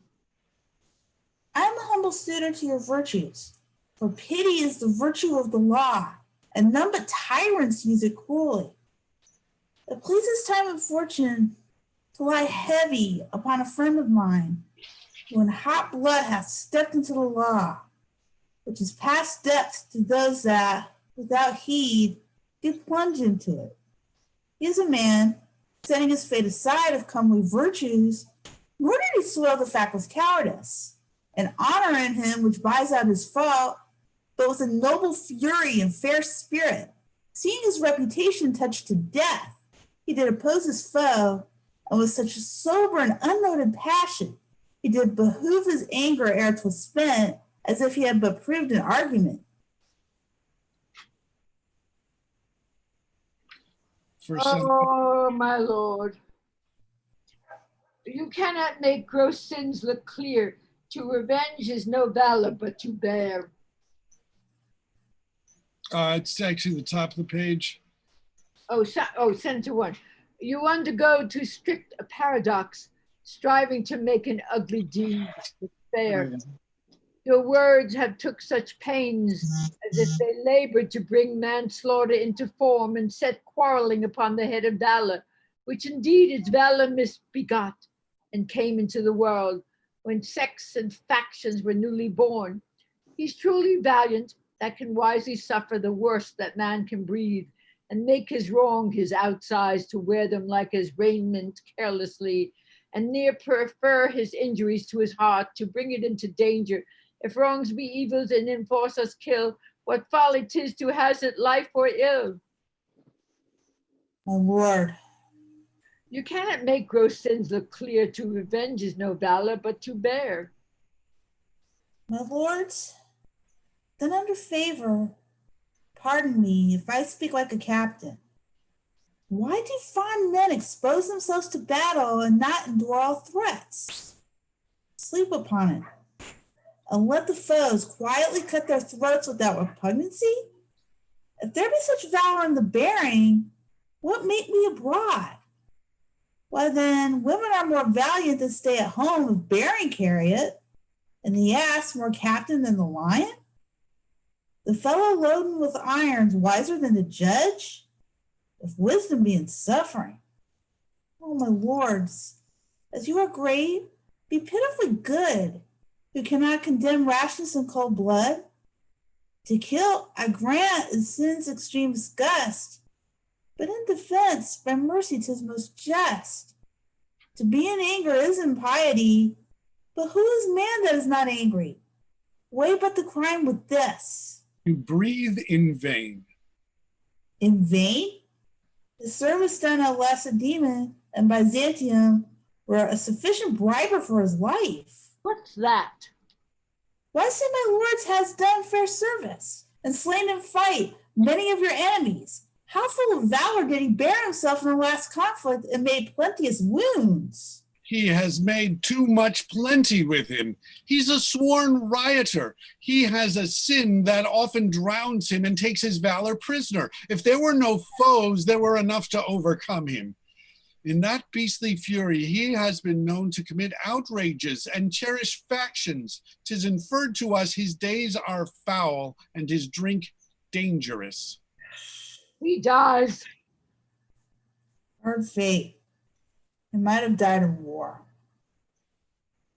My lords, if not for any parts in him, though his right arm might purchase his own time and be in debt to none, yet more to move you, take my deserts to his and join them both. And for I know your reverend ages live security. All upon my victories, all my honor to you, upon his good returns. If by this crime he owes the law his life, why let the war receive it in valiant gore? For law is strict and war is nothing more. We are for laws. He dies. Urge it no more. On height of our displeasure, friend or brother, he forfeits his own blood that spills another. Must it be so? It must not be. My lords, I do beseech you, know me. How? Call me to your remembrances. What? I cannot think but your age has forgot me. It could not else be. I shall prove so base to sue and be denied such common grace. My wounds ache at you. Do you dare our anger? 'Tis in few words, but spacious in effect. We banish thee forever. Banish me? Banish your dotage, banish usury that makes the Senate ugly. After 2 days' shine, Athens contain thee. Attend our weightier judgment, and not to swell our spirit, he shall be executed presently. Exeunt. Now the gods keep you old enough that you may live only in bone, that none may look on you. I'm worse than that. I have kept back their foes while they have told their money and let out their coin upon large interest. I, myself, which only a large hurts, all those for this? Is this the boss the unusual Senate powers into captain's wounds? Banishment. It comes not ill. I hate not to be banished. It is a cause worthy of my spleen and fury that I may Strike at Athens! I'll cheer on my discontented troops and lay for hearts. 'Tis honor with most lands to be at odds. Soldiers should brook as little wrongs as gods. Exit. Enter diverse friends at several doors. A good time of day to you, sir.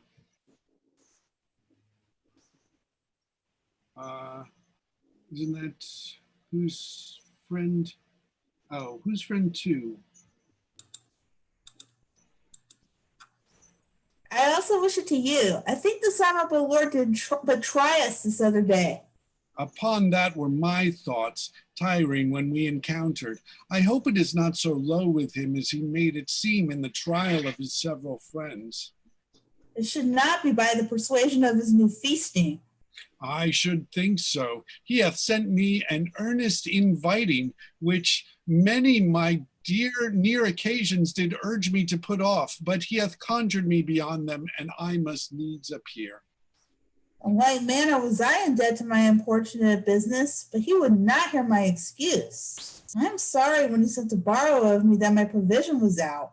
I am sick of that grief too, as I understand how all things go. Every man here so. What would he have borrowed of you? 1,000 pieces. 1,000 pieces? Well, what of you? He sent to me, sir. Here he comes. Enter Tymon in attendance. Tymon? With all my heart, gentlemen both. And how fare you? Ever at the best, hearing well of your lordship. The swallow follows not summer more willing than we your lordship. Nor more willingly leaves winter. Such summer birds are men. Gentlemen, our dinner will not recompense this long stay. Feast your cares with the music a while. If they will fare so harshly on the trumpet sound, we shall toot presently. I hope it remains not unkindly with your lordship that I returned you an empty messenger. Oh, sir, let it not trouble you. My noble lord. Ah, my good friend, what cheer? The banquet brought in. My most honorable lord, I am e'en sick of shame that when your lordship this other day sent to me, I was so unfortunate a beggar. Think not on it, sir. If you had sent but 2 hours before. Let it not cumber your better remembrance. Come, bring in all together. I'll cover dishes. Royal cheer, I warrant you. Doubt not that, if money in season can yield it. How is it with you? What's the news? Alcibiades is banished. Hear you of it? Alcibiades banished? 'Tis so, be sure of it. How? I pray you upon what? My friends, will you draw near? I'll tell you more anon. Here's a noble feast hoard.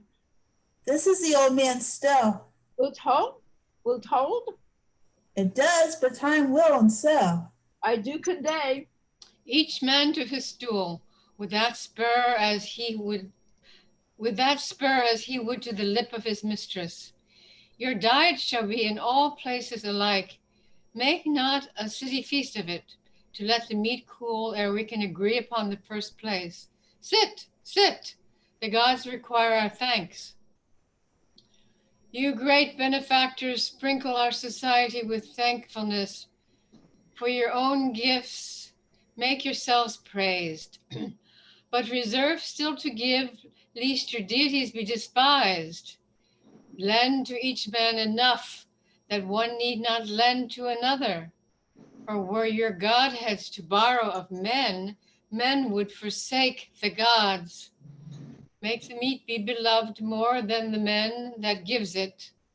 Let no assembly of 20 be without a score of villains. If there sit 12 women at the table, let a dozen of them be as they are. The rest of your fees, O gods, the senators of Athens, together with the common legate people, what is amiss in them, you gods, make suitable for destruction. For these my present friends, as they are to me nothing, So in nothing bless them, and to nothing are they welcome. Uncover, dogs, and lap. What does his lordship mean? I know not. May you a better feast never behold, you snot of mouth friends. Smoke and lukewarm water is your perfection. This is Tymon's last, who stuck and spangled you with flatteries, washes it off and sprinkles in your faces your reeking villainy.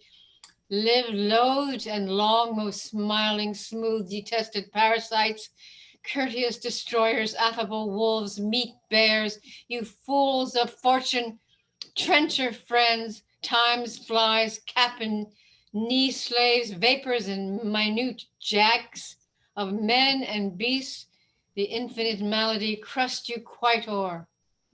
What, dost thou go? Soft, take thy physic first. Thou too, and thou. Stay, I will lend thee money, borrow none. What? All in motion? Henceforth be no feast, whereat villains not a welcome guest. Burn house, sink Athens, henceforth hated be of Timon, man, and all humanity. Exit. Enter senators with other lords. How now, my lords? Know you the quality of Lord Timon's fury? Oh, push. Did you see my cap? I have lost my gown. He's been a mad lord, and naught but humor sways him.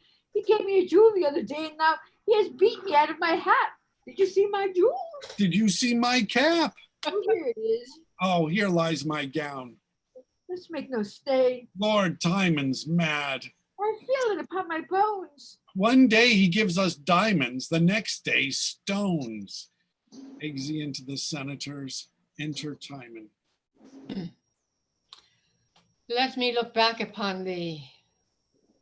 O thou wall that girdles in those wolves, dive in the earth, and fence not Athens. Matrons turn incontinent, obedience fail in children.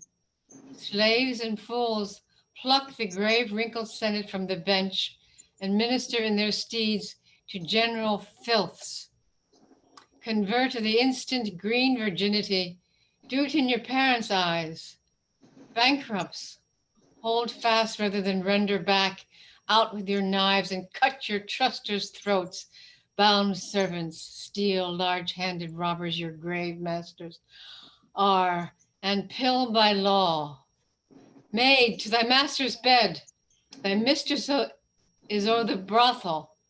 Some of 16 pluck the lind crutch from thy old limping sire. With it beat out his brains, piety and fear, religion to the gods, peace, justice, truth, domestic all, night rest, and neighborhood instruction, manners, mysteries, and trades, degrees, observances, customs, and laws. Decline to your confounding contraries, and yet confusion live. Plagues incident to men, your potent and infectious fevers, heap on Athens ripe for stroke.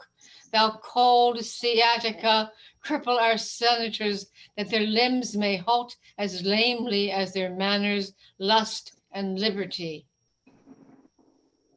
Creep in the minds and marrows of our youth, that against the stream of virtue they may strive and drown themselves in riot, itches, blains, so we all the Athenian bosoms and their croppy general leprosy breathe infect breath, that their society as their friendship may be merely poison.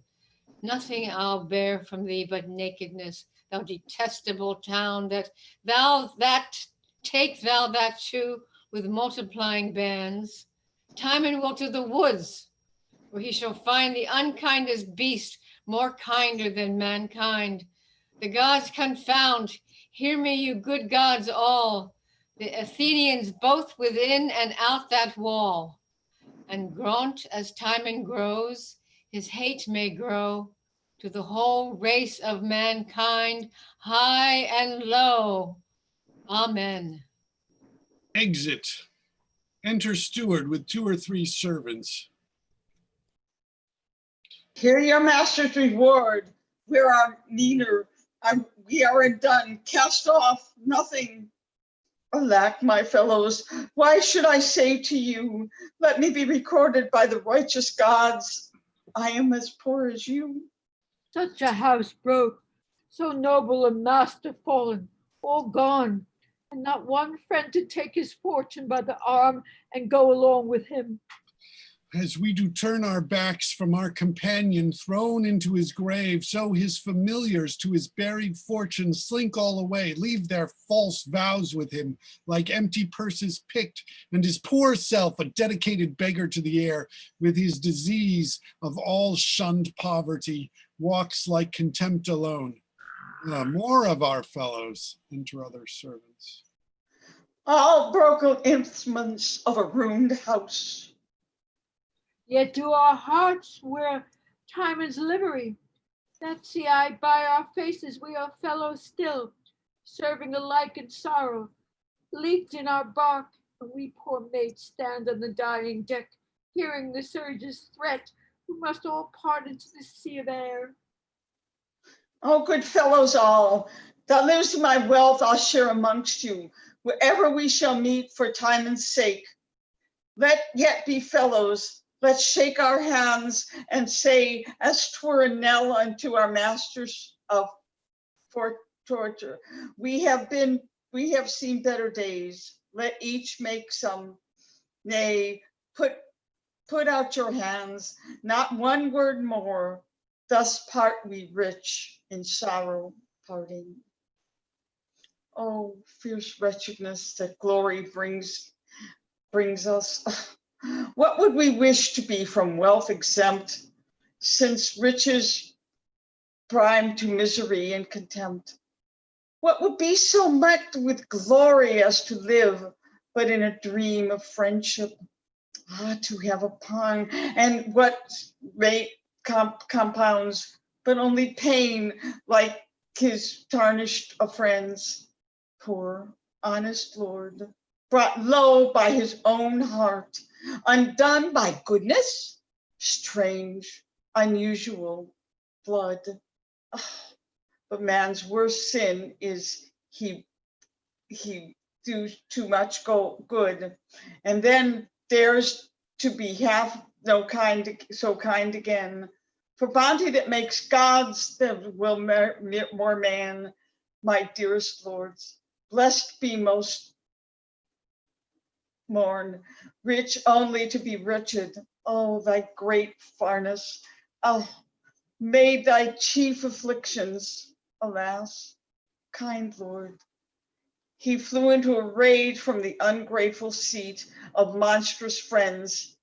Now hath he with him to supply his life, or that which commanded. I'll follow and inquire him out. I'll even serve his mind worth my better will. Whilst I have guilt, I'll be his steward still. Exit. Enter Tymon in the woods.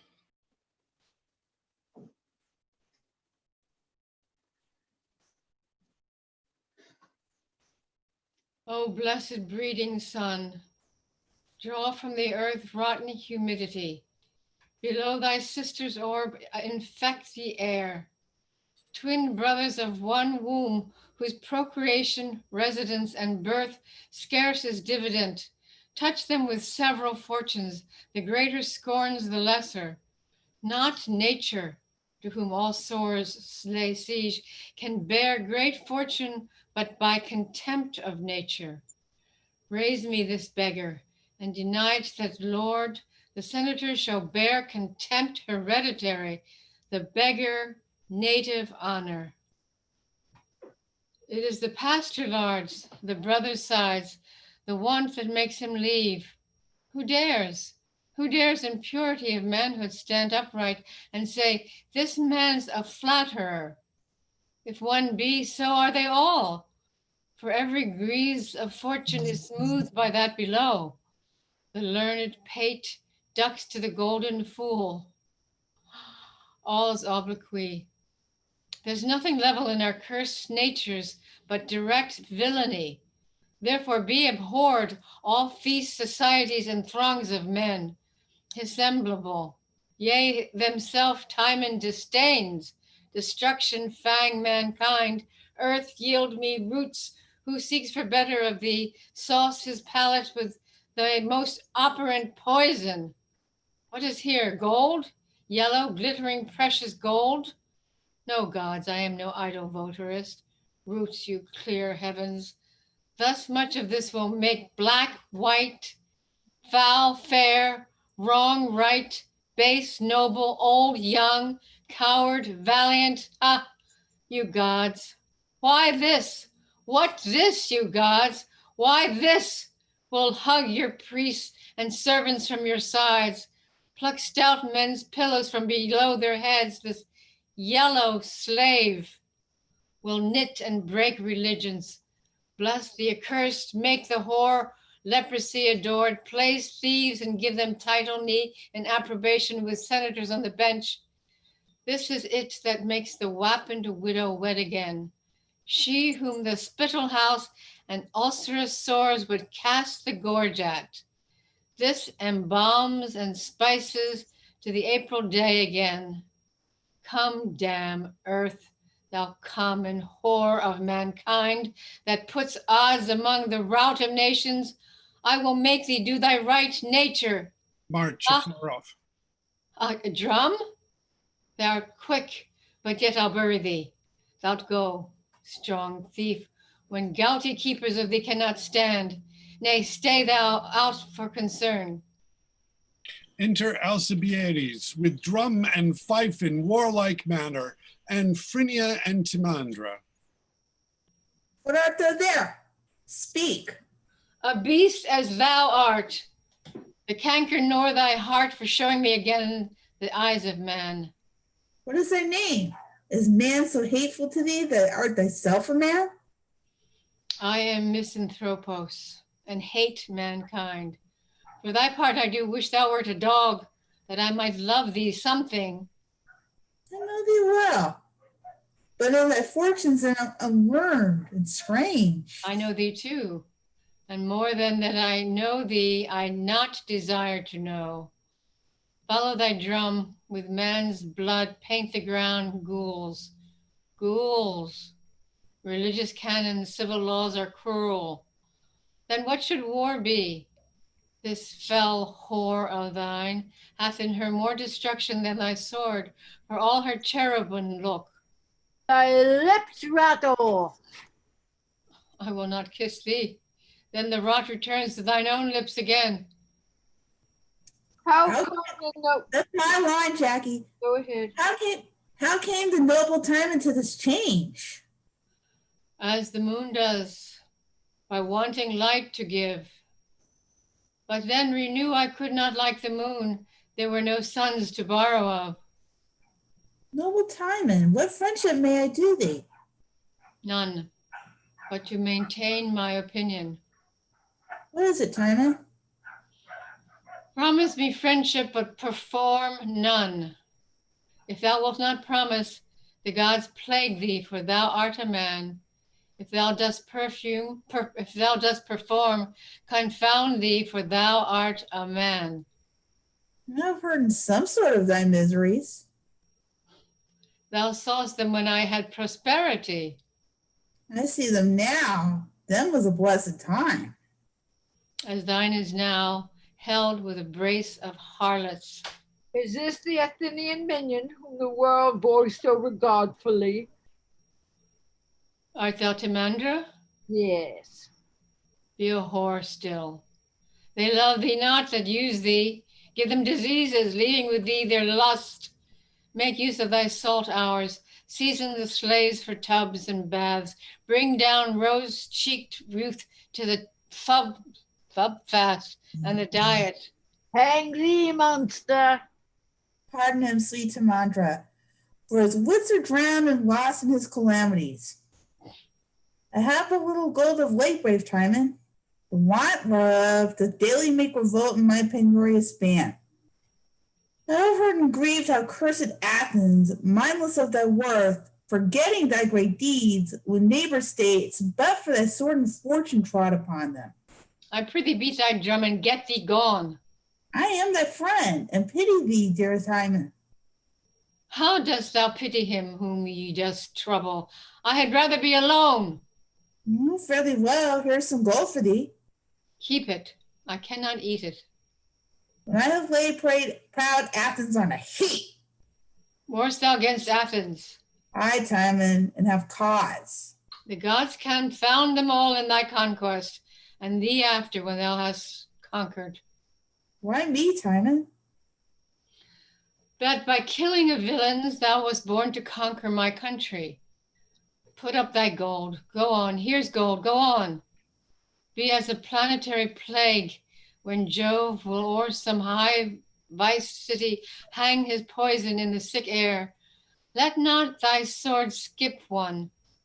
Pity not honored age for his white beard. He is a usurer.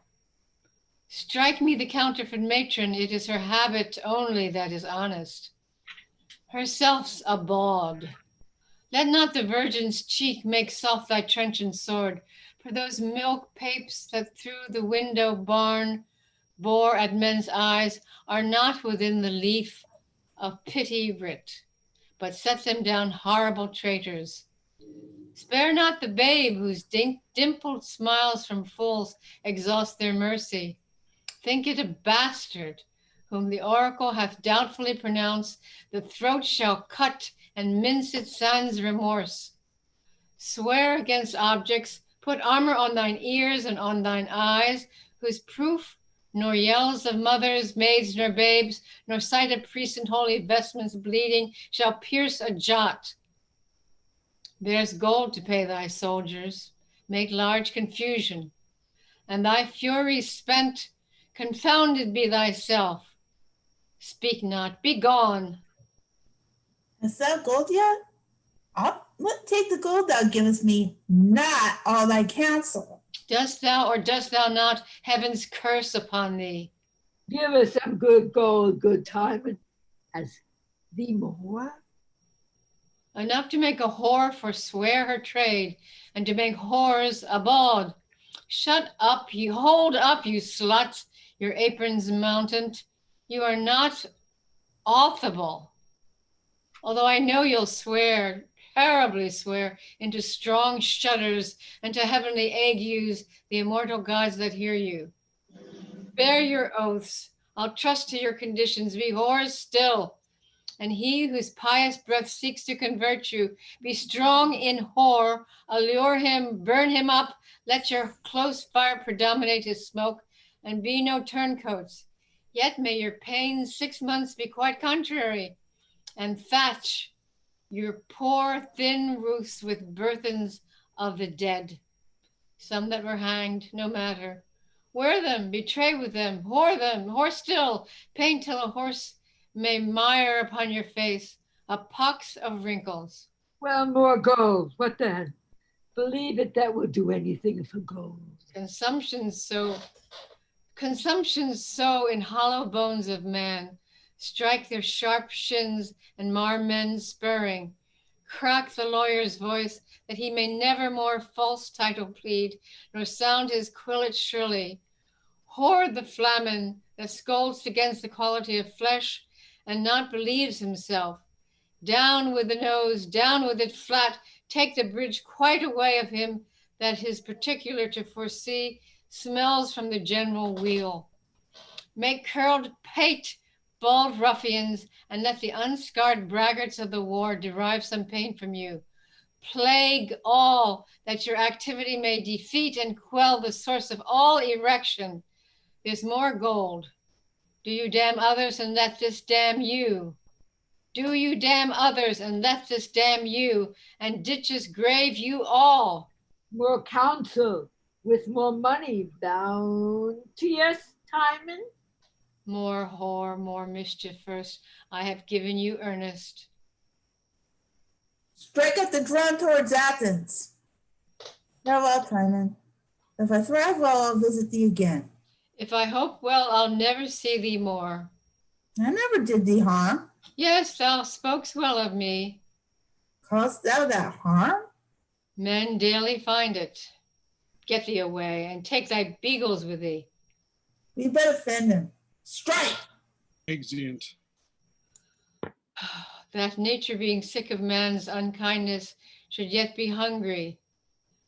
Common mother, thou whose womb unmeasurable and infinite breast teems and feeds all, whose self-same metal whereof thy proud child, arrogant man, is puffed, engenders the black toad, and adder blue, the gilded newt, and eyeless venomed worm, with all the abhorred births below crisp heaven, whereon Hyperion's quickening fire doth shine.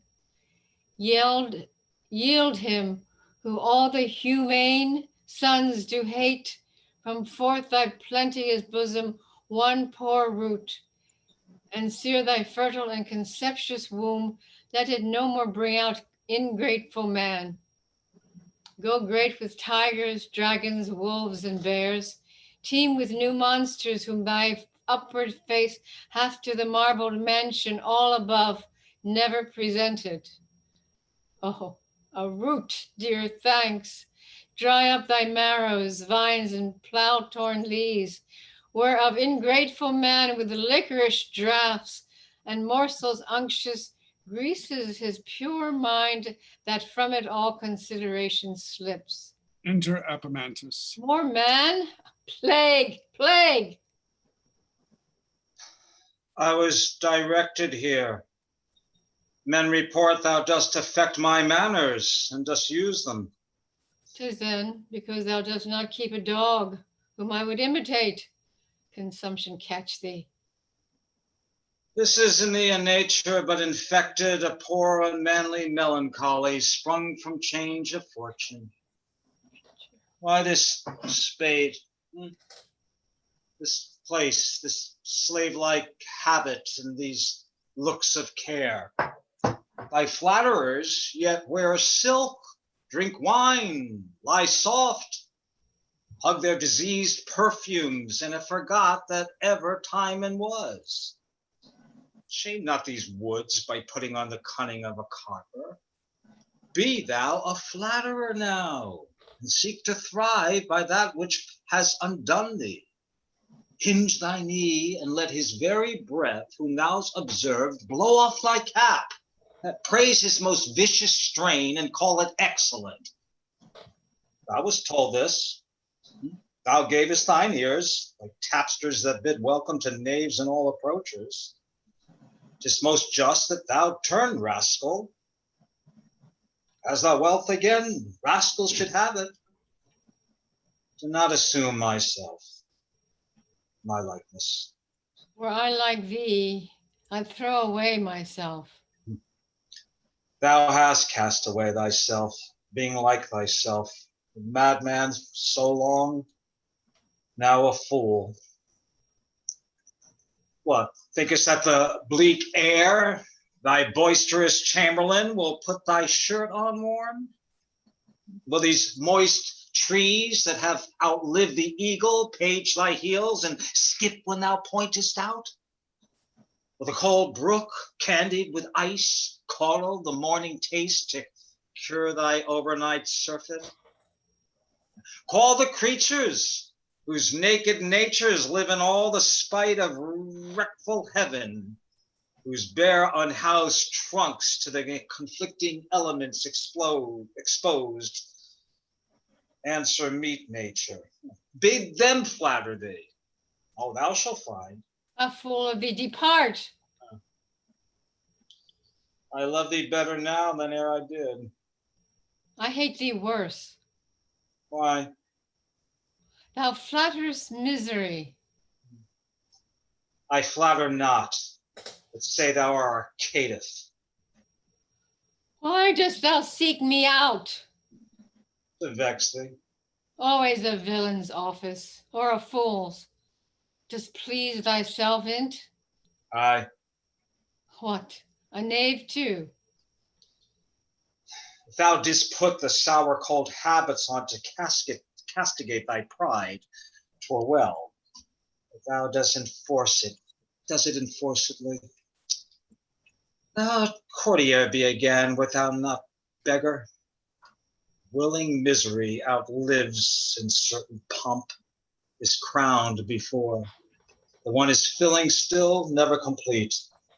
The other, with high wish, best state, contentless, hath a distracted and most wretched being, worse than worse, content.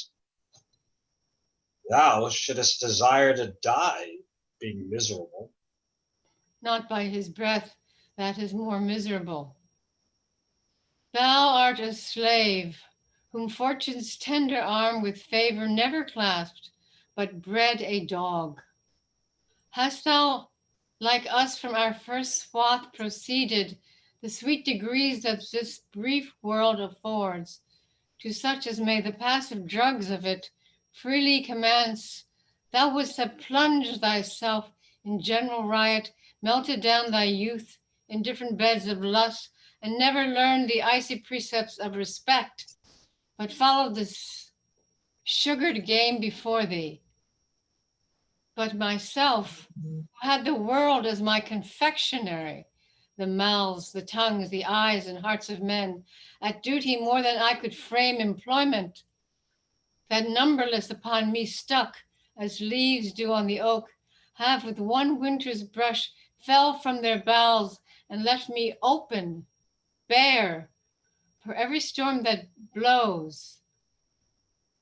I to bear this that never knew but better is some burden. Thy nature did commence in sufferance. Time hath made thee hardened. Why shouldst ye hate men? They never flattered thee. What hast thou given? If thou wilt curse, thy father, that poor rag, must be thy subject, who in spite put stuff to some she-beggar and compounded thee, poor rogue, hereditary. Hence, be gone. If thou hast not been born the worst of men, thou hast been a knave and flatterer. Art thou proud yet? Aye, that I am not thee. Aye, that I was no prodigal. Aye, that I am one now. Were all the wealth I have shut up in thee, I'd give thee leave to hang it. Get thee gone, that the whole life of Athens were in this, thus would I eat it. Here, I will mend thy feast. First mend thy company, take away thyself. So I shall mend mine own by the lack of thine. 'Tis not well mended so, it is but botched. If not, I would it were. What wouldst thou have to Athens? Thee thither in a whirlwind. If thou wilt, tell them there I have gold. Look, so I have. There's no use for gold. The best and truest, for here it sleeps and does no hired harm. Where liest at night, Tymon? Under that's above me. Where feedest thou a days, Apamontus? Where my stomach finds meat, or rather where I eat it. Would poison were obedient and knew my mind. Where would thou send it? To sauce thy dishes. The middle of humanity thou never knewest, but the extremity of both ends. When thou wast in thy guilt and thy perfume, they mock thee for too much curiosity. In thy rags, thou knowest none, but art despised for the contrary. Here's a meddler for thee, eat it. On what I hate, I feed not. Just hate a meddler. Aye, though it look like thee. And thou hast hated meddlers sooner, thou shouldst have loved thyself better now. What man didst thou ever know on thrift that was beloved after his means? Who without those means thou talks of, didst thou ever know beloved? Myself. I understand thee. Thou hadst some means to keep a dog. What things in the world canst thou nearest compare to thy flatterers? Women nearest, but men are the things themselves. What wouldst thou do with the world, Apomantus, if it lay in thy power? Give it to the beasts, to be rid of the men. Wouldst thou have thyself fall in the confusion of men and remain a beast with the beasts? Aye, Tymon. A beastly ambition, which the gods grant thee to attain to. If thou wert the lion, the fox would beguile thee. If thou wert the lamb, the fox would eat thee. If thou wert the fox, the lion would suspect thee, when peradventure thou wert accused by the ass. If thou wert the ass, thy dullness would torment thee, and still thou livest but as a breakfast to the wolf. If thou wert the wolf, the greediness would afflict thee, and oft thou shouldst hazard thy life for thy dinner. Wert thou the unicorn, pride and wrath would confound thee, and make thine own self the conquest of thy fury. Wert thou a bear, thou wouldst be killed by the horse. Wert thou a horse, thou wouldst be seized by the leopard. Wert thou a leopard, thou wert germane to the lion, and the spots of thy kindred were jurors on thy life. All thy safety were remotion, and thy defense absence. What beast couldst thou be that were not subject to a beast? And what a beast art thou already that sees not thy loss in transformation? If thou couldst please me with speaking to me, thou mightst have hit upon it here. The commonwealth of Athens is become a forest of beasts. How has the ass broke the wall that thou art out of the city? Yonder comes a poet and a painter. The plague of company light upon thee. I will fear to catch it and give way. When I know not what else to do, I'll see thee again. When there is nothing living but thee, thou shalt be welcome. I had rather be a beggar's dog than Apomantus. Thou art the cap of all the fools alive. Would thou wert clean enough to spit upon. A plague on thee. Thou art too bad to curse. All villains that do stand by thee are pure. There is no leprosy but what thou speakest. If I name thee, I'll beat thee, but I should infect my hands. I would my tongue could rot them off. Away, thou issue of a mangy dog. Choler does kill me, that thou art alive. I swoon to see thee. Wouldst thou would burst? Away, thou tedious rogue. I am sorry I shall lose a stone by thee. Beast! Slave! Toad! Rogue! I am sick of this false world, and will love naught but even the mere necessities upon it. Then Tymon presently prepare thy grave. Lie where the light foam of the sea may beat thy gravestone daily. Make thine epitaph that death in me, that others' lives may laugh. O thou sweet king killer, and dear divorce twixt natural sun and fire, thou bright defiler of Hymen's purest bed, thou valiant Mars, thou ever young, fresh loved and delicate wooer, whose blush doth thaw the consecrated snow that lies on Dian's lap. Thou visible God, thou soul's just close impossibilities, that makes them kiss, that speaks with every tongue to every purpose. O thou touch of hearts, think thy slave man rebels, and by thy virtue set them into confounding odds, that beasts may have the world in empire. Would 'twere so, but not till I am dead. I'll say thou hast gold, thou will be thronged too shortly. Thronged too? Aye. Thy back, I prithee. Live and love thy misery. Long live so, and so die. I am quit. More things like men.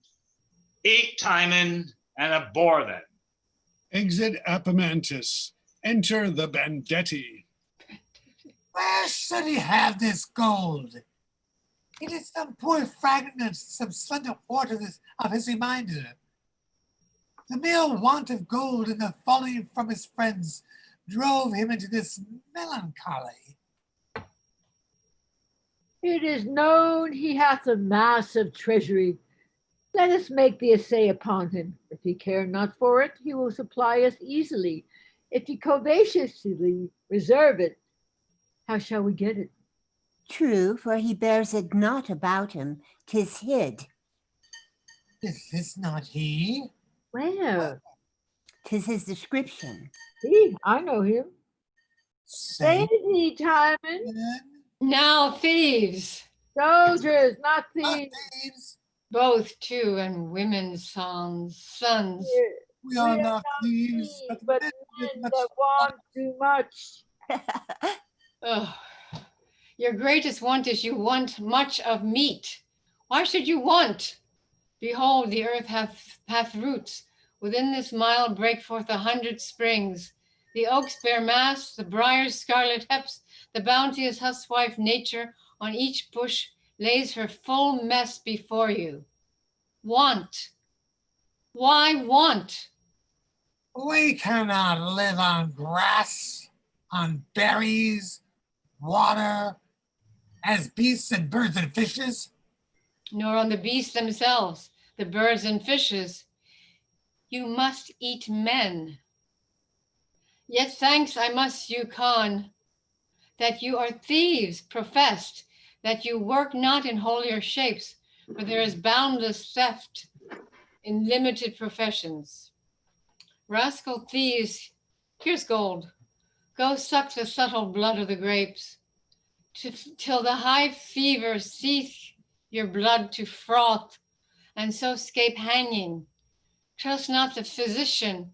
His antidotes are poison, and he slays more than you rob. Take wealth and lives together. Do, villain, do, since you protest to do't. Like workmen, I'll example you with thievery. The sun's a thief, and with his great attraction robs the vast sea. The moon's an errant thief, and her pale fire she snatches from the sun. The sea's a thief, whose liquid surge resolves the moon into salt tears. The earth's a thief that feeds and breathes by composture stolen from general excrement. Each thing's a thief. The laws, your curb and whip in their rough power has unchecked theft. Love not yourselves. Away, rob one another, there's more gold, cutthroats. All that you meet are thieves.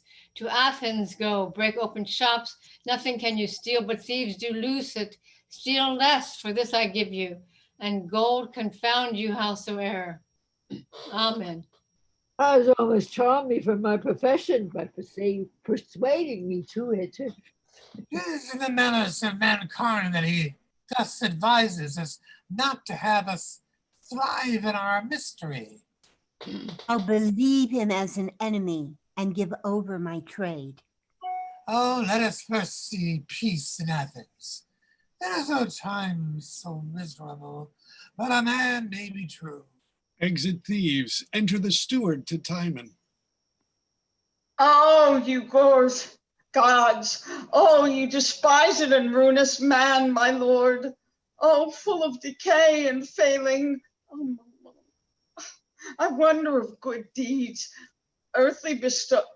easily bestowed. What an alteration of honest that has desperate wanted made. What viler thing upon this earth than friends who can bring noble minds to basest ends? How rare does it meet with time skies, when men with wish to love his enemies. Grant that I may never love, and rather one those who would mischief me, that those that have caught me in his eye, I will present my honest grief unto him, and as my lord will serve him with my life, my dearest master. Away, what art thou? Have you forgotten me, sir? What dost ask? Why dost ask that? I have forgot all men. Then if thou grunts, thou'rt a man. I have forgot thee. Oh, an honest poor servant of yours.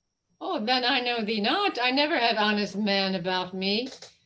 All I kept were knaves to serve in meat to villains. The gods are witness. Ne'er did poor steward swear a truer grief for his undone lord than mine eyes for you. What, dost thou weep? Come nearer. Then I love thee, because thou art a woman, and disclaims flinty mankind, whose eyes do never give but thorough lust and laughter, pity's sleeping. Strange times you weep with laughing, not with weeping. Oh, I beg of you to know, my good my lord, oh, to accept my grief, and whilst this your great wealth lasts, to entreat me as your servant will. Had I a steward so true, so just, and now so comfortable? It almost turns my dangerous nature wild. Let me behold thy face.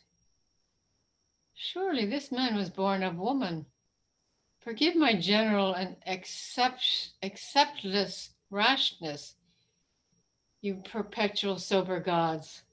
I do proclaim one honest man. Mistake me not, but one, no more I pray. And he's a steward.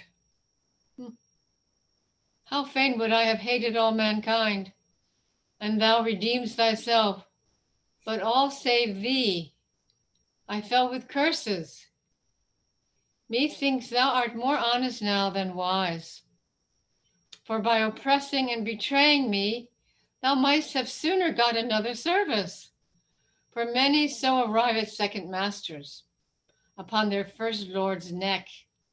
But tell me true, for I must ever doubt, though ne'er so true, is not thy kindness subtle, covetous, if not a usuring kindness, and as rich men deal gifts, expecting in return 20 for 1? Oh no, my worthy master, in whose heart doubt and suspect, oh alas, and placed me here. You should have feared of false times when you did that.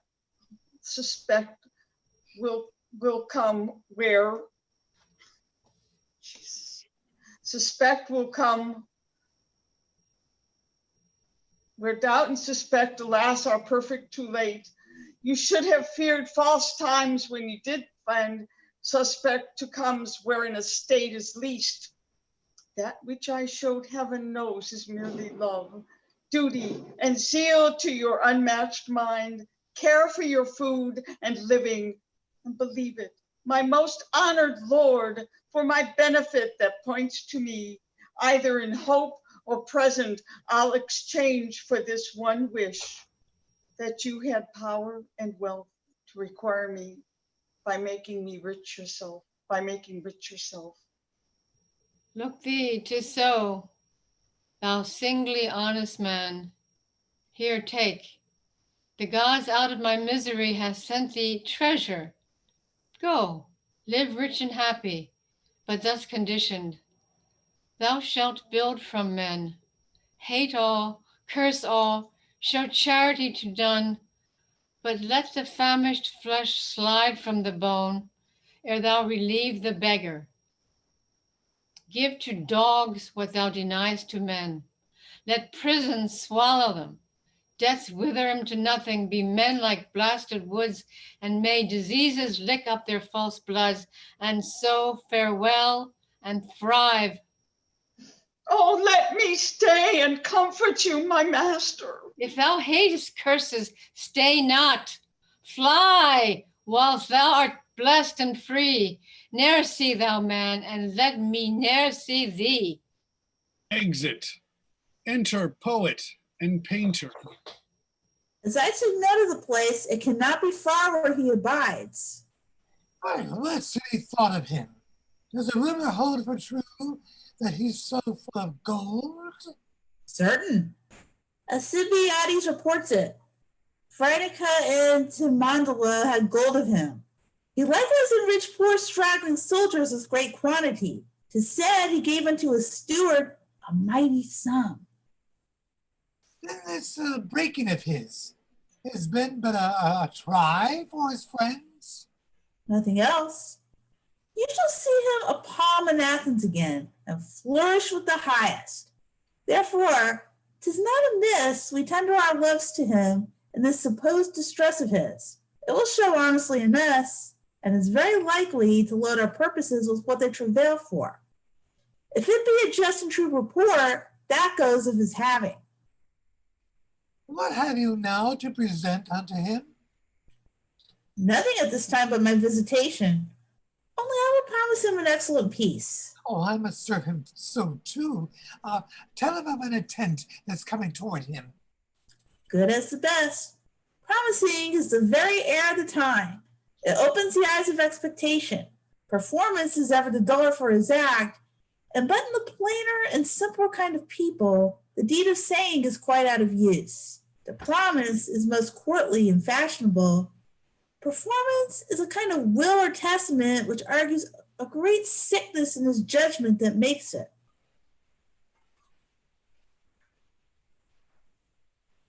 Enter Tymon from his cave.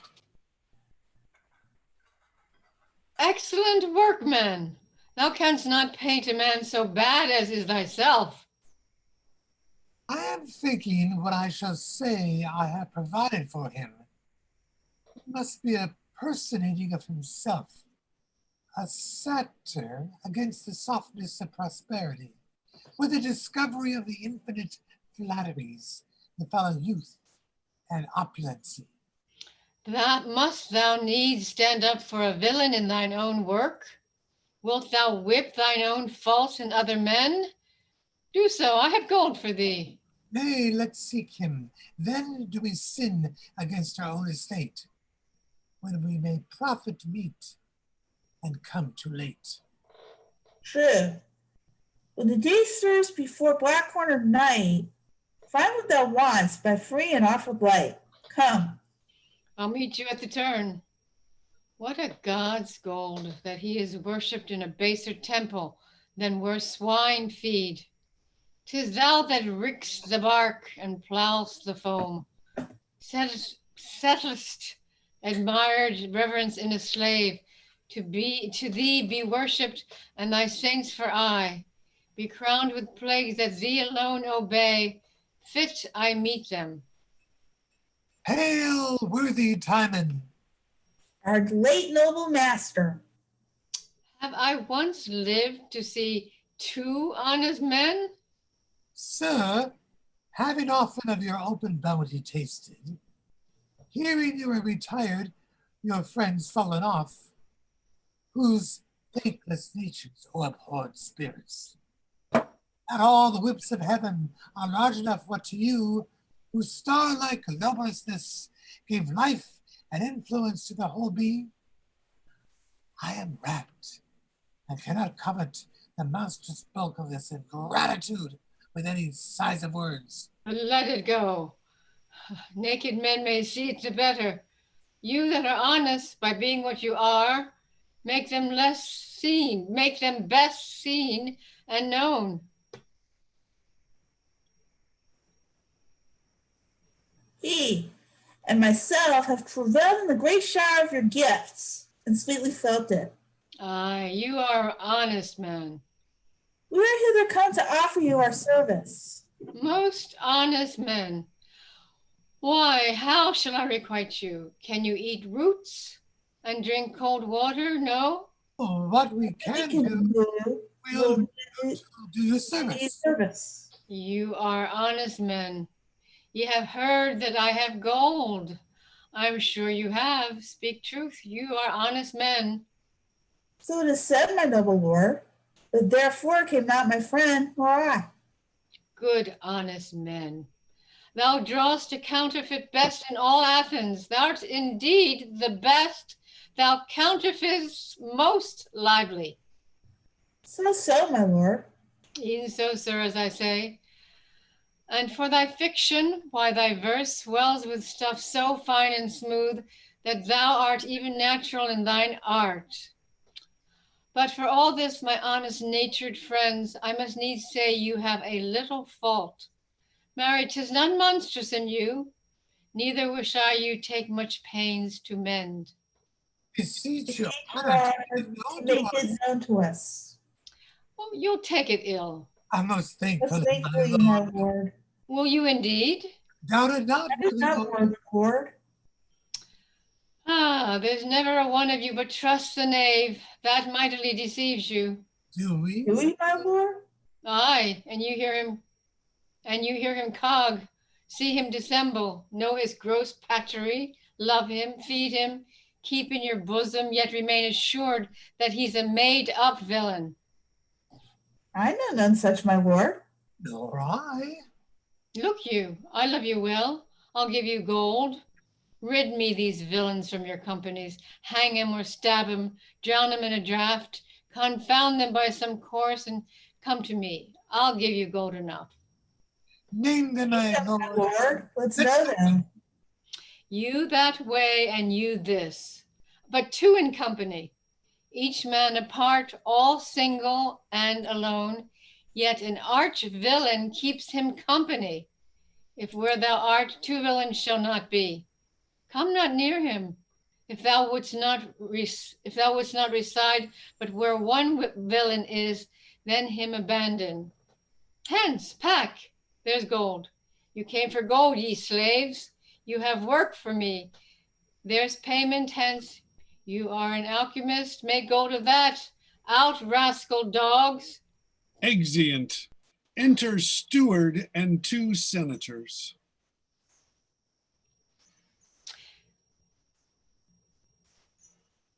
Steward, Mary Lou, are you there? Steward. I'll read. It is vain. Oh, I'm sorry. It is in vain that you would speak with Tymon, for he has said so only to himself that nothing but himself, which looks like a man, be friendly with him. Bring us to his cave. It is our part and promise to the Athenians to speak with Timon. At all times alike, men are not still the same. 'Twas time and griefs that framed him thus. Time with his fairer hand offering the fortunes of his former days, the former man may make him. Bring us to him, and chanced it as it may. Here is his cave. Peace and comment be here, Lord Tymon. Tymon, look out and speak to friends, the Athenians, my awe of their most reverence, greet thee. Speak to them, noble Tymon. Enter Timon out of his cave. Thou son that, oops, wait a minute. Oh, whoops. No, you were right. Thou sun that comforts burn, speak and be hanged. For each word a blister, and each false be as cancerizing to the root of the tongue, consuming it with speaking. Where are they, Timon? Of none but such as you, and you of Timon. The senators of Athens greet thee, Timon. I thank them, and would send them back the plague, could I but catch it for them. Oh, forget what we are sorry for ourselves in thee. The senators, with one consent of love, entreat thee back to Athens, who have thought on special dignities which vacant lie for thy best use and wearing.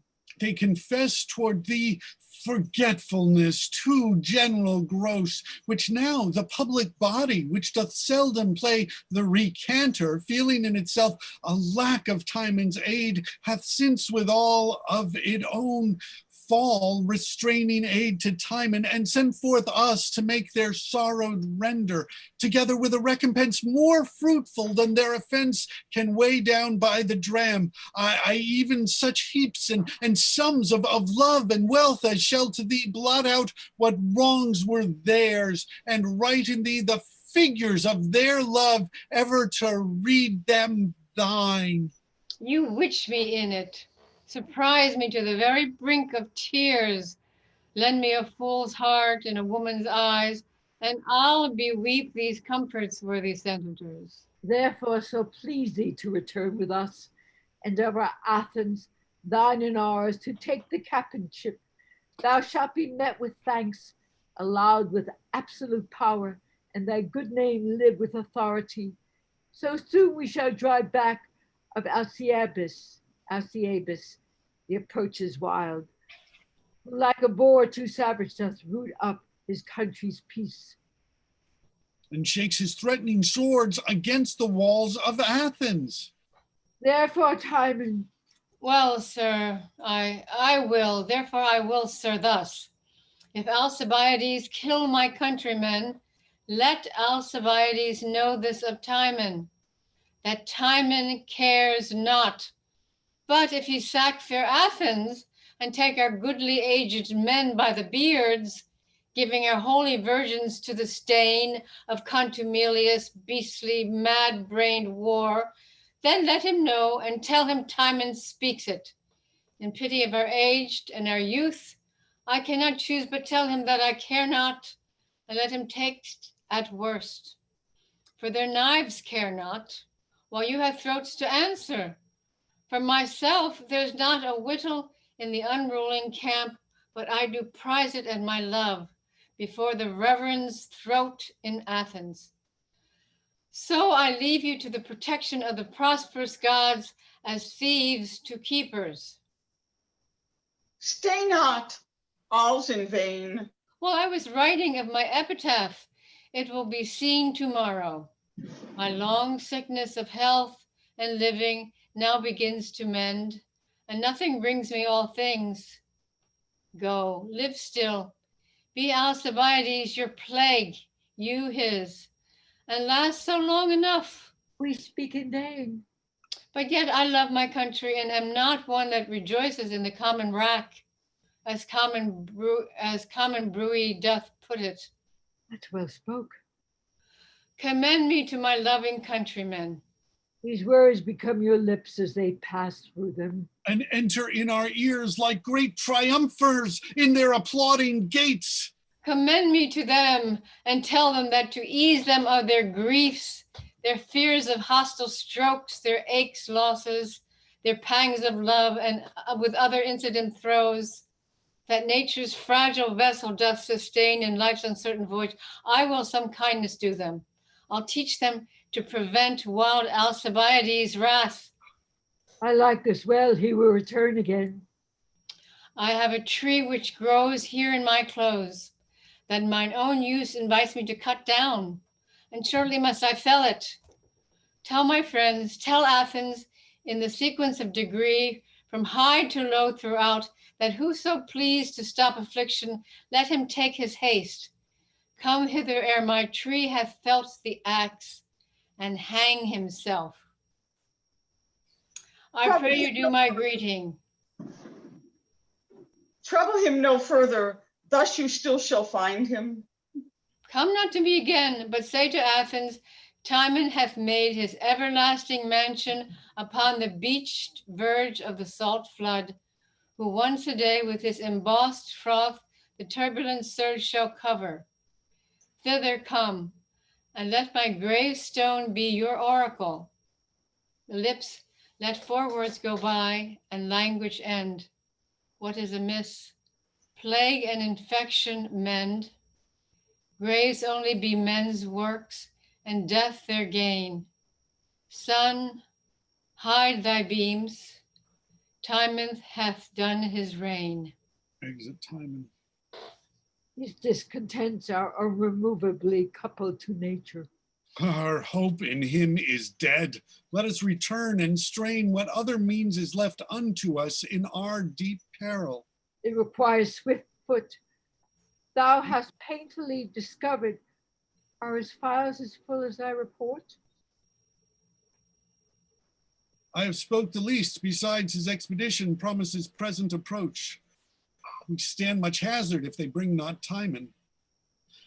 I met a courier, once mine ancient friend, whom though in general part we were opposed, yet our old love Our made a love particular force. force and made us speak like friends. This man was writing from Alcibiades to Timon's cave, with letters of entreaty which imported his fellowship in the cause against your city, in part for his sake moved. Enter the other senators. Here comes our brothers. No talk of time and nothing of him expect. The enemy's drum is heard and fearful scouring doth choke the air with dust. In and prepare, ours is the fall I fear, our foes the snare. Exeunt, enter soldier in the woods seeking Tymon. By all description, this should be the place. Who's here? Speak, oh. No answer? What is this? Tymon is dead, who hath outstretched his band. Some beast read this. There does not live a man. Dead, sure, and this is grave. What's on his tomb, I cannot read. The character I'll take with wax. Our captain hath every figure skill. An aged interpreter, the young in days, before proud Athens, he sat down by this, whose fall the mark of his ambition is. Exit, trumpet sound, enter Alcibiades with his powers before Athens. Down to this coward and lascivious town, our terrible approach. Sound a parley, the senators appear upon the walls. Till now you have gone on and filled the time with our licentious measure, marking your wills with the scope of justice.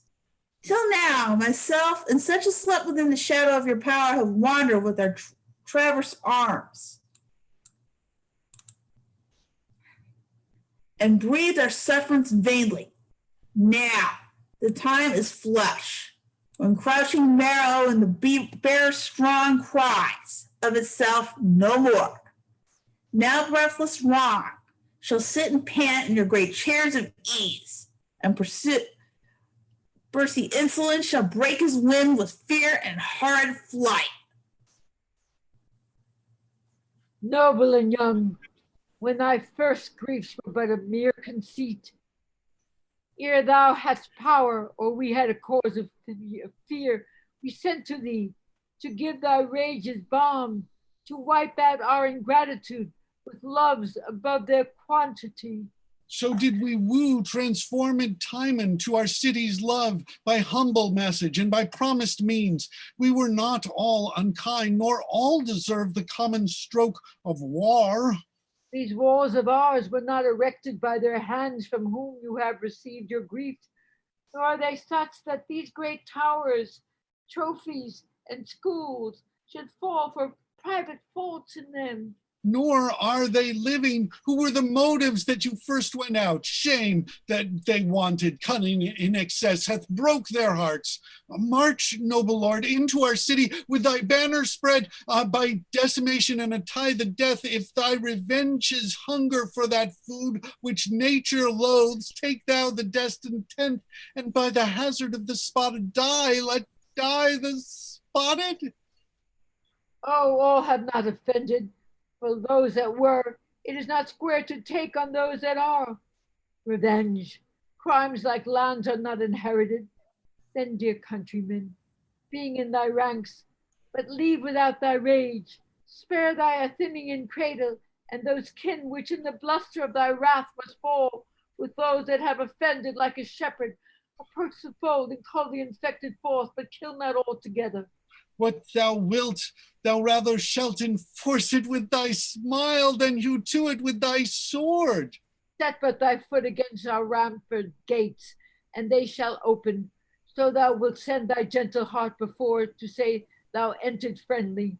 throw thy glove or any token of thine honor, else that thou wilt use the wars as thy redress and not as our confusion. All thy powers shall make their harbor in our town till we have sealed thy full desire. And there's my glove. Defend and open your uncharged ports, those enemies of Tymon's, and mine own, whom you yourself shall set out for reproof. Fall in no war, and to atone your fears with my more noble meaning, not a man shall pass this quarter, or offend the stream of regular justice in your city's bounds, but shall be remedied to your public laws at heaviest answer. 'Tis most nobly spoken. Descend and keep your words. Enter a messenger.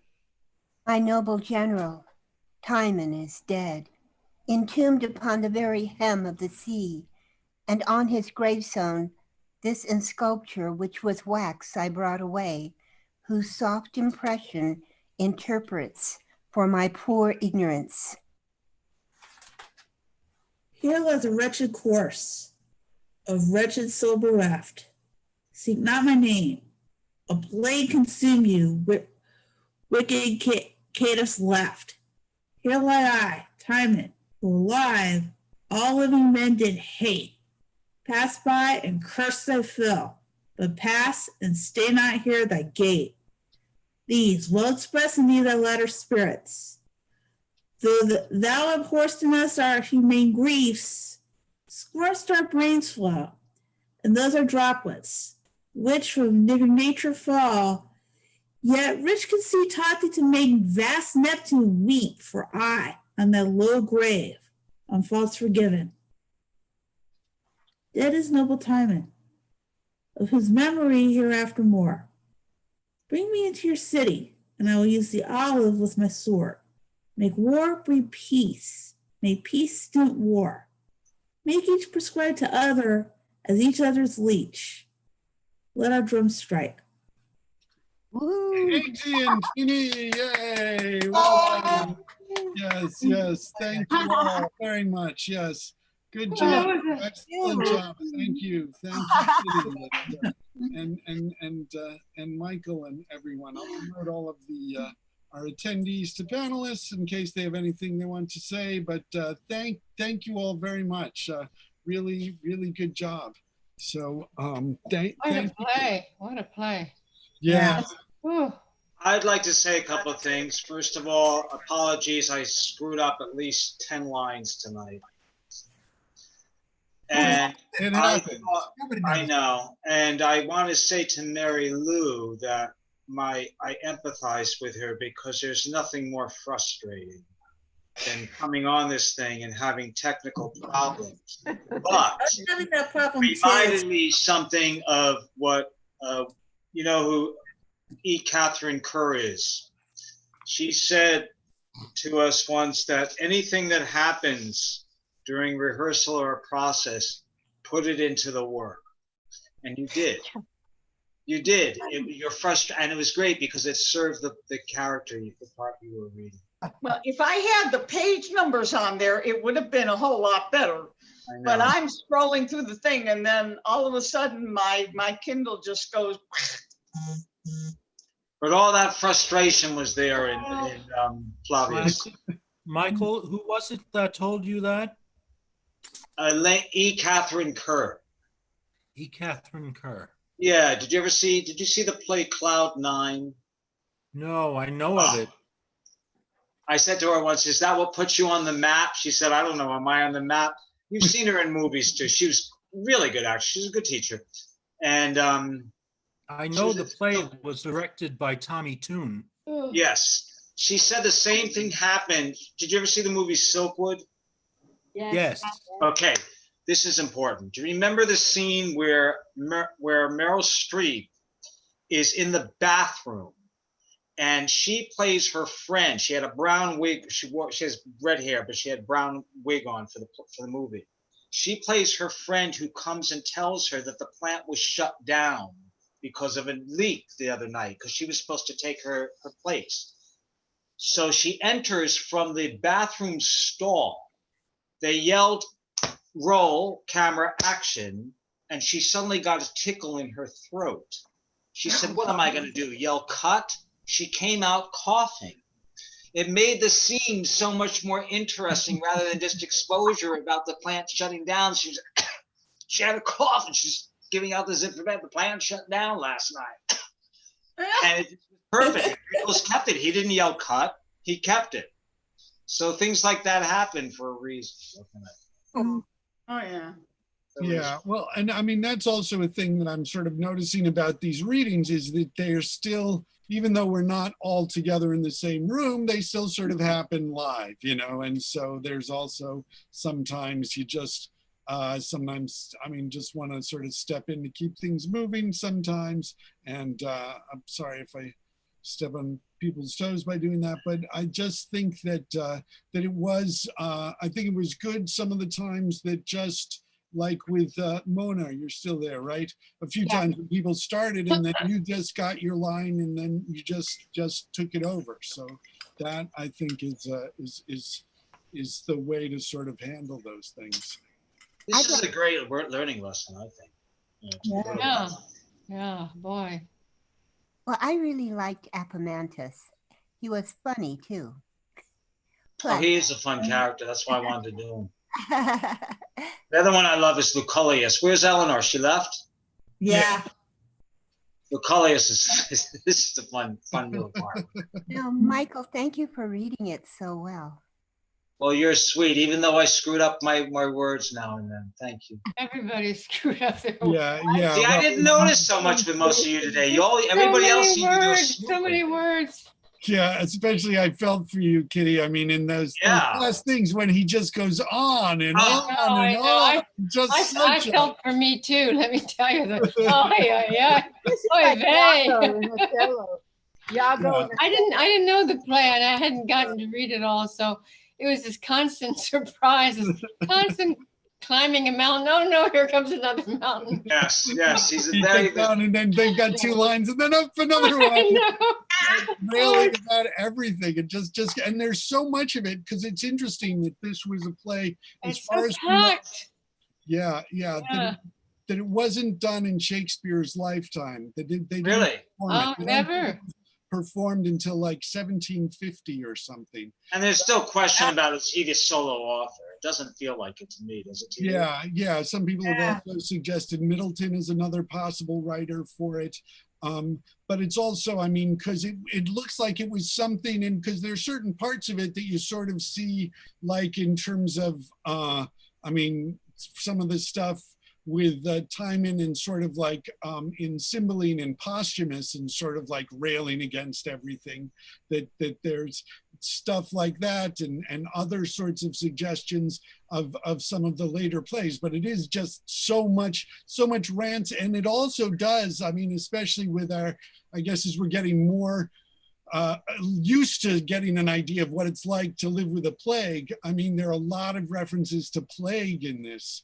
And I feel that this was probably written around the time when he wrote King Lear and when they were, the theaters were closed, because there was a significant period under James when that happened as well. I hope professional productions cut some of Shakespeare's. Why was the play never produced in his lifetime? Do you know? It was too long.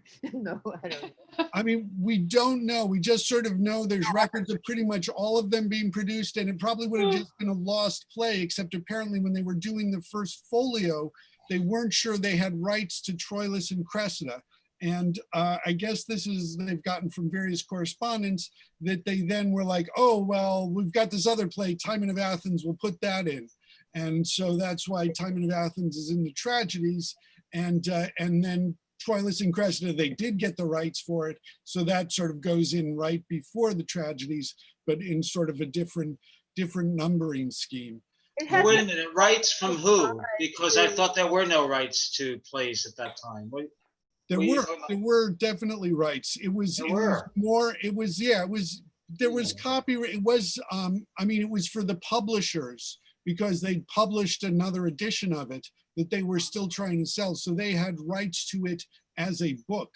So they couldn't do it in the folio until they got permission to include it in the book. And that's one of the reasons why they think Pericles didn't make it into the folio. But it has nothing to do with whether or not they question the authorship?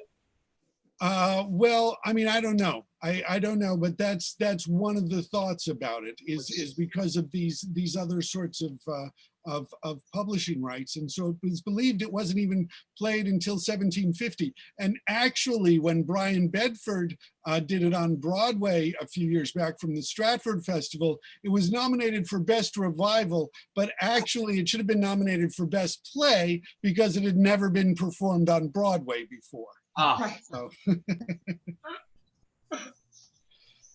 Regional theaters do these things over the years sometimes if they're crazy. Yeah, yeah. Well, and it's also very interesting in going to some of the Shakespeare conferences I've been to and seeing the Folgers sort of talking about that. It's like, okay, most of our sales of our Shakespeare books are Hamlet and Romeo and Juliet and King Lear and like these top like 6 plays. And then there's a long curve as it goes down. And generally at the very end of the curve is Tymon of Athens. So. Yeah. I'm going to go take a break. All right, yes. Thank you all. thank you, That's Kitty. good, though. so much. Beautiful reading. I didn't lose my voice or anything. I feel great. No, it was a beautiful reading. Excellent. Thank you all. It was Thank very, you. everybody was. Very, very Everyone well. was great. Bye, Thank you all. everybody. All right. Thank you bye-bye. all. Thank you. Thank you, Hey, Paul. Paul, before we get off, Paul, did you Yeah. decide in Comedy of Errors yet?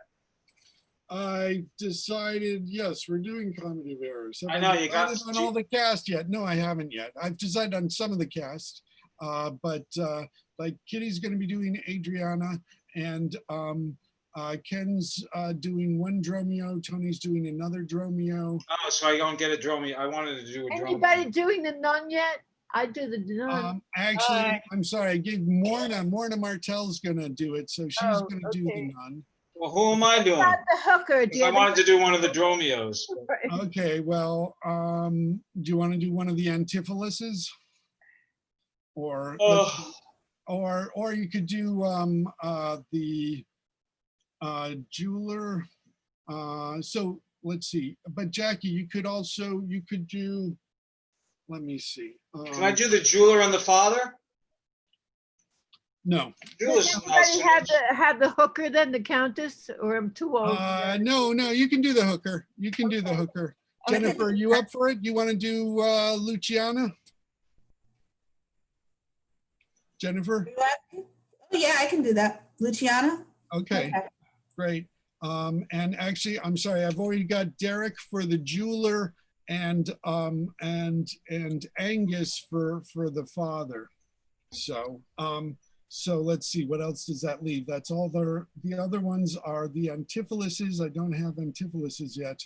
Do you want to do one of the Yeah, I'll Antipholuses? do one of those. Which is I can't which one is which. Give me the better.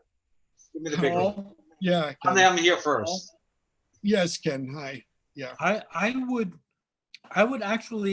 rather do the Antipholus from Ephesus if Michael would do the Dromio, if you're willing to switch us like that. Would you like to do that, Michael? Would you like to do Sure. Which Dromio? Dromio of Ephesus? Is that the one who gets the rope? Or is it Yes. like carrying? To beat his Great, wife. Yeah. I'm the one who gets the rope, right? I Yeah. think so. I'm not sure. I get them all mixed up. I'll do him. Okay. And Small but fun part.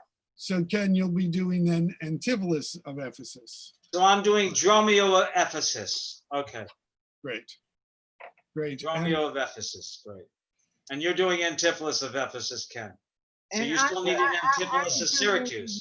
doing The hooker. Courtesan. Courtesan is the word. The courtesan. Courtesan, yes. Right. Great, I'm on great. my young side. Right. Yeah. You still need a Syracuse, right?